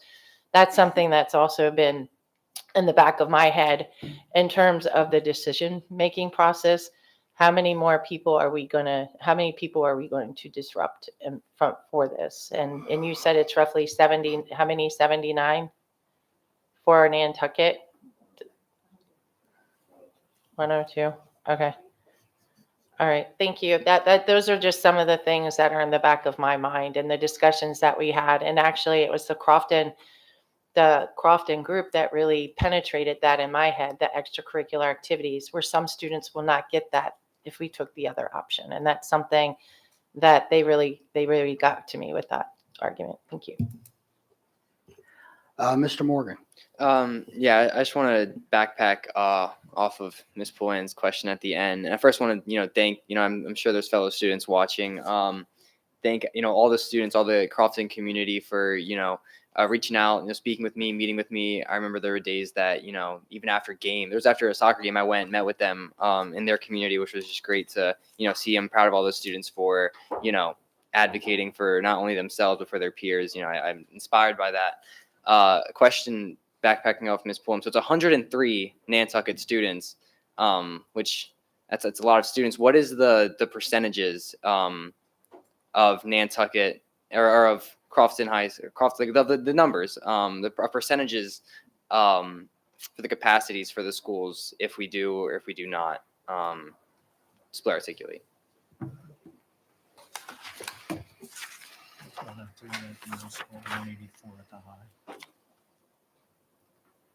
Are you looking for utilization or are you looking for number of students moved? The utilization numbers.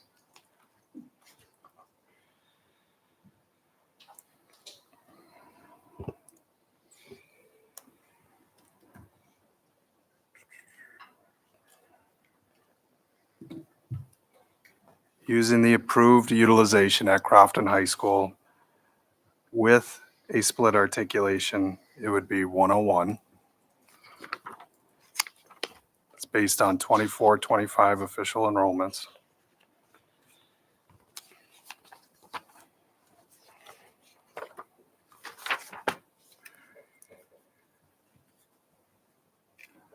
Without this split articulation, it's 111 using the 24-25 official enrollments and an SRC of 1722. So 10% difference. Okay. And then, yeah, thank you. Okay, I'm going to jump in here now.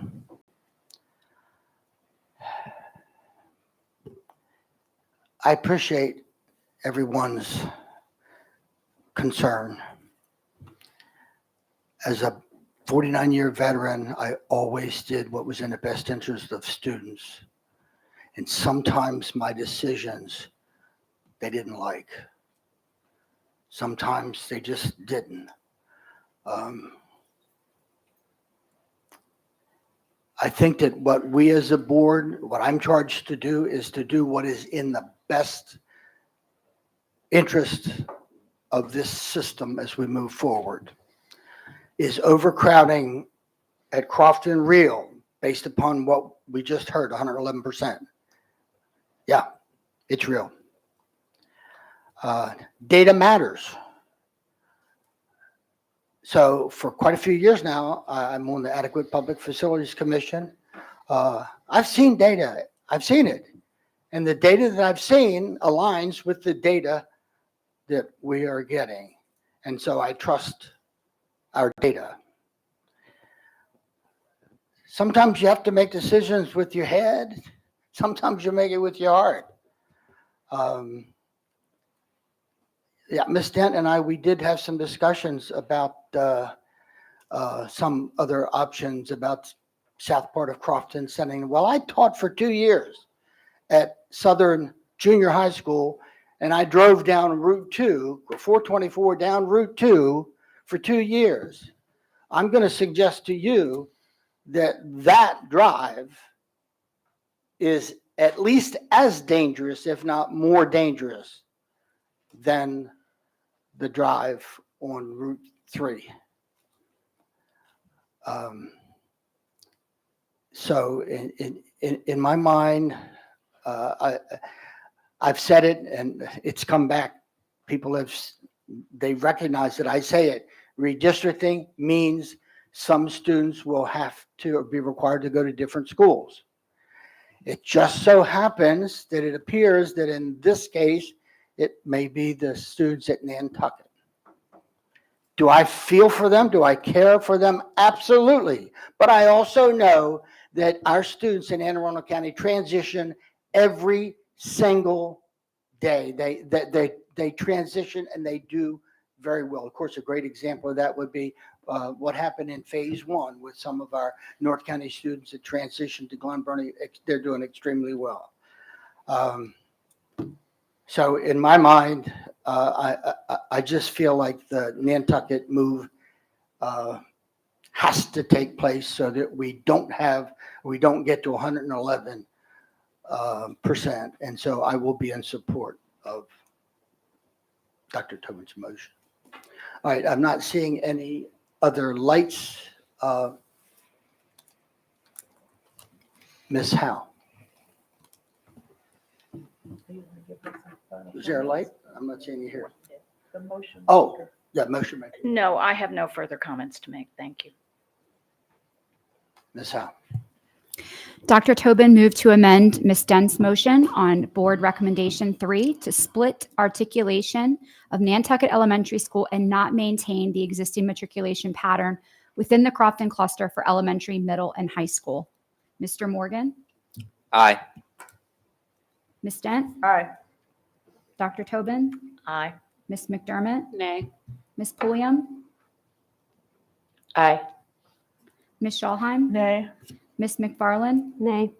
Mr. Silkworth? Aye. That's 5-3. Motion passes. Okay, so that brings us back to the main motion. So we are now back at the main motion.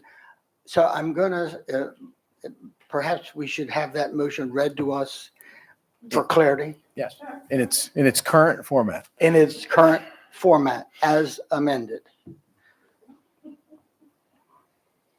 Ms. Howe. Ms. Dent moved that the board move forward to public briefing and public hearing Board Recommendation 3 as amended with the following exceptions. The Gingerville, Poplar, and Winnelanor communities would not be rezoned into the Annapolis cluster for elementary at Rolling Knolls, middle for Wiley H. Bates, and high Annapolis. The neighborhoods south of Carrollton Road would not be rezoned out of Georgetown East Elementary School catchment area into the Hillsmere Elementary School catchment area. And the area bound by Jackson Street would not be rezoned out of the Eastport Elementary School catchment area into the Georgetown East Elementary School catchment area. Modifying the superintendent's Phase 2 legacy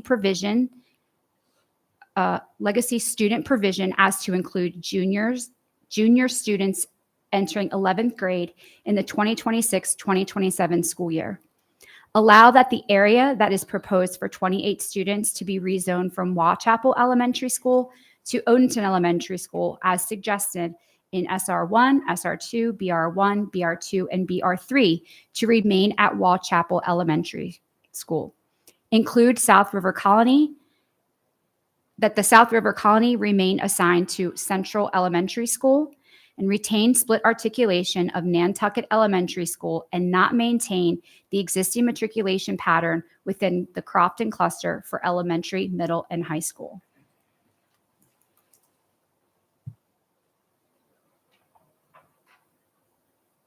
Yep, that captures it.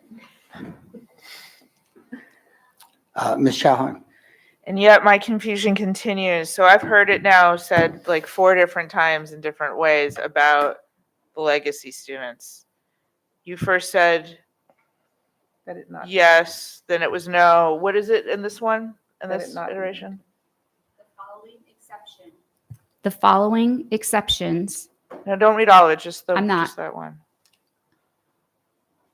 would modify the superintendent's Phase 2 legacy student provision so as to include junior students entering 11th grade in the 2026-2027 school year. So we are including juniors, even though it's already in BR3, and so we didn't have to have it in this. But yet I thought we took it out 1,200 times. I'm not going back to this again.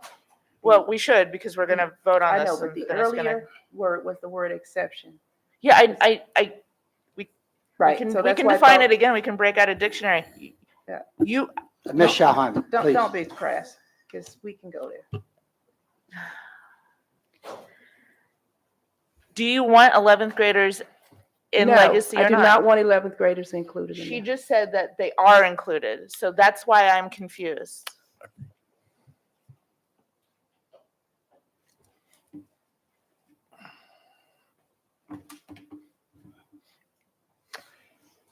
Can we take a recess? What was that? Can we take a So recess? actually, in this case, I kind of have to, what I heard was what Ms. Schauheim heard was not only that the 11th graders were included, but when it came to the Nantucket thing, I also heard that was not what we discussed. So That in the, didn't include the amendment we just passed. so in the honest of clarification, my first motion was that it not be maintained, that it said not be maintained, modified for it not to be maintained, right? And so when I used the word not, I was told that it was a double negative because I had already used the word exception. So I cleared it up. So if it's not clear in the motion, then I'm happy to modify the motion. But my intent was never for legacy 11th graders to be included. And I've said that on 3 different occasions. And so if the word exception is incorrect, then I would rather consult with counsel so that I can correct the motion. Because at this point, I have asked 3 different ways, and the same thing keeps coming up. For the board's sake, Mr. Silver, the exception word was not the issue. It was the phrasing of each individual part of the motion. You all cleared that up. You now have a record of a motion that's since been amended multiple times. Whatever was stated on the record is the motion. If the recess is for the purpose of listening to the recording, and then Ms. Howe can then cross-check, that what she just read to you reflects the recording, that's an accuracy point, and you can do that. And there should be you can entertain a motion from somebody, take a recess, for Ms. Howe to verify what the current pending motion is that was read to you, but there seem to be questions about. That's it. Do we have a motion? Motion to recess so I can listen to the original tape that I asked from Ms. Howe. We have a second. Second. Consensus? We do. Okay. Caution the We board, are- Mr. Silkworth, Yes. that the groups should Yes. try to Make go in sure- groups of 2 or yes. 3, please. Right. Absolutely.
her cleanup. That's the cleanup.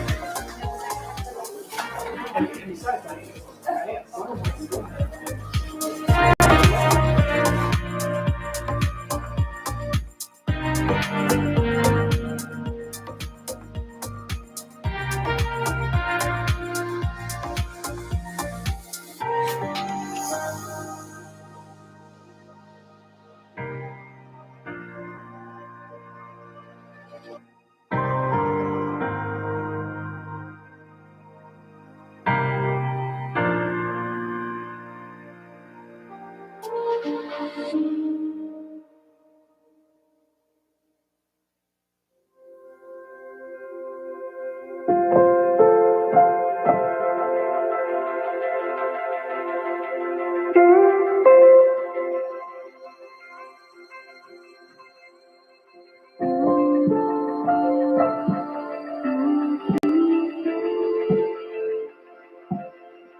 Okay, ladies and gentlemen, we are back from recess.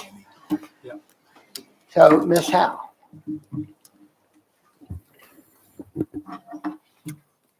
Yeah, we're ready to hear the motion.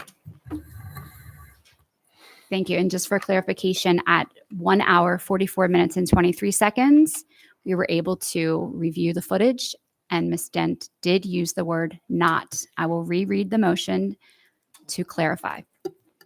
Ms. Dent moved that the board move forward to public briefing and public hearing, board recommendation 3 as amended with the following exceptions. The Gingerville, Poplar, and Will Eleanor communities will not be rezoned into the Annapolis cluster for elementary, Rolling Knolls, middle, Wiley H. Bates, and high, Annapolis.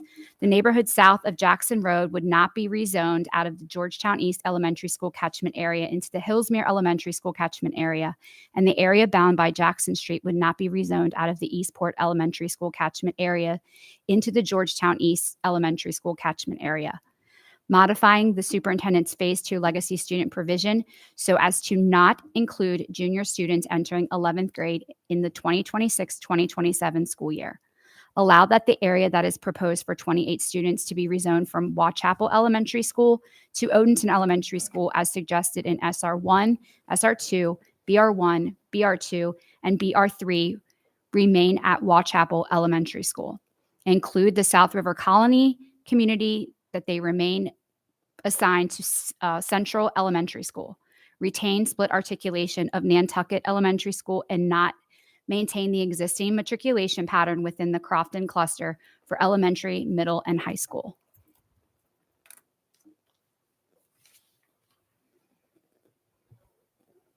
Okay, so what is important to me is to make sure that every member of this board is clear about that motion. So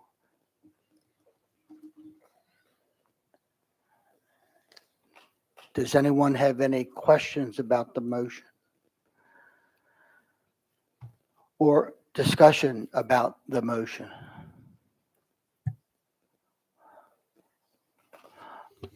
Okay, so for me, I want to make sure about clarification that based upon this motion,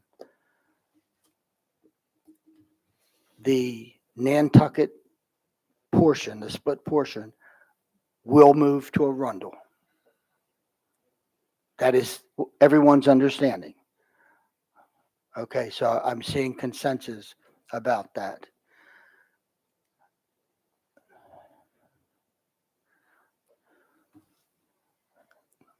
Okay, so I think we're ready for a vote.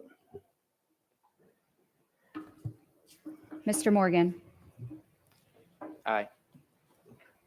Ms. Dent, Aye. Dr. Tobin, Aye. Ms. McDermott, Nay. Ms. Pulliam, Aye. Ms. Schallheim, Nay. Ms. McFarland, Nay. Mr. Silkworth. Aye. That's 5-3, motion passes. Okay, so Ms. Dent, Mr. President, I move that, Ms. I'm sorry. One second. Ms. Silkworth, I think you'd agreed or stated earlier you were going to entertain any motions prior to closing out the conversation. yes, okay. So in roll call order, we started with Mr. Morgan, went to Ms. Dent. So I'm going to go in roll call order to see if anyone has any additional motions to make. Dr. Tobin, No. Ms. McDermott, No. Ms. Pullum, No, thank you. Ms. McFarland, You want to skip me? Ms. Schallheim, No, I'm good. Thanks. Ms. McFarland. No. Okay, and I have no additional motions. So, Ms. Dent, I motion to not move forward. Sorry. I motion to not move forward to public hearing, to public briefing and hearings, any other recommendations other than the recommendations that was just previously agreed on to redistricting phase 2. Second. okay, we have a motion, we have a second. Do we have any discussion? Seeing no lights, Ms. Howe. Mr. Morgan, Aye. Ms. Dent, Aye. Dr. Tobin, Aye. Ms. McDermott, Aye. Ms. Pulliam, Aye. Ms. Schallheim, Aye. Ms. McFarland, Nay. Mr. Silkworth. Aye. Motion passes 7-1. Okay. I think we're finished with 7.11. We move on to item 8.01, award of contracts. Is there any concerns about that? All right, that would bring us to the public comments on non-agenda items. There was one individual. Did he stay? Okay. So, ladies and gentlemen, the next meeting of this board will be Wednesday, November 19th, 6:30 p.m. here in the boardroom. Do I have a motion? Motion to adjourn. Second? Second? Second, please. Consensus. Okay. Have a great day, everyone.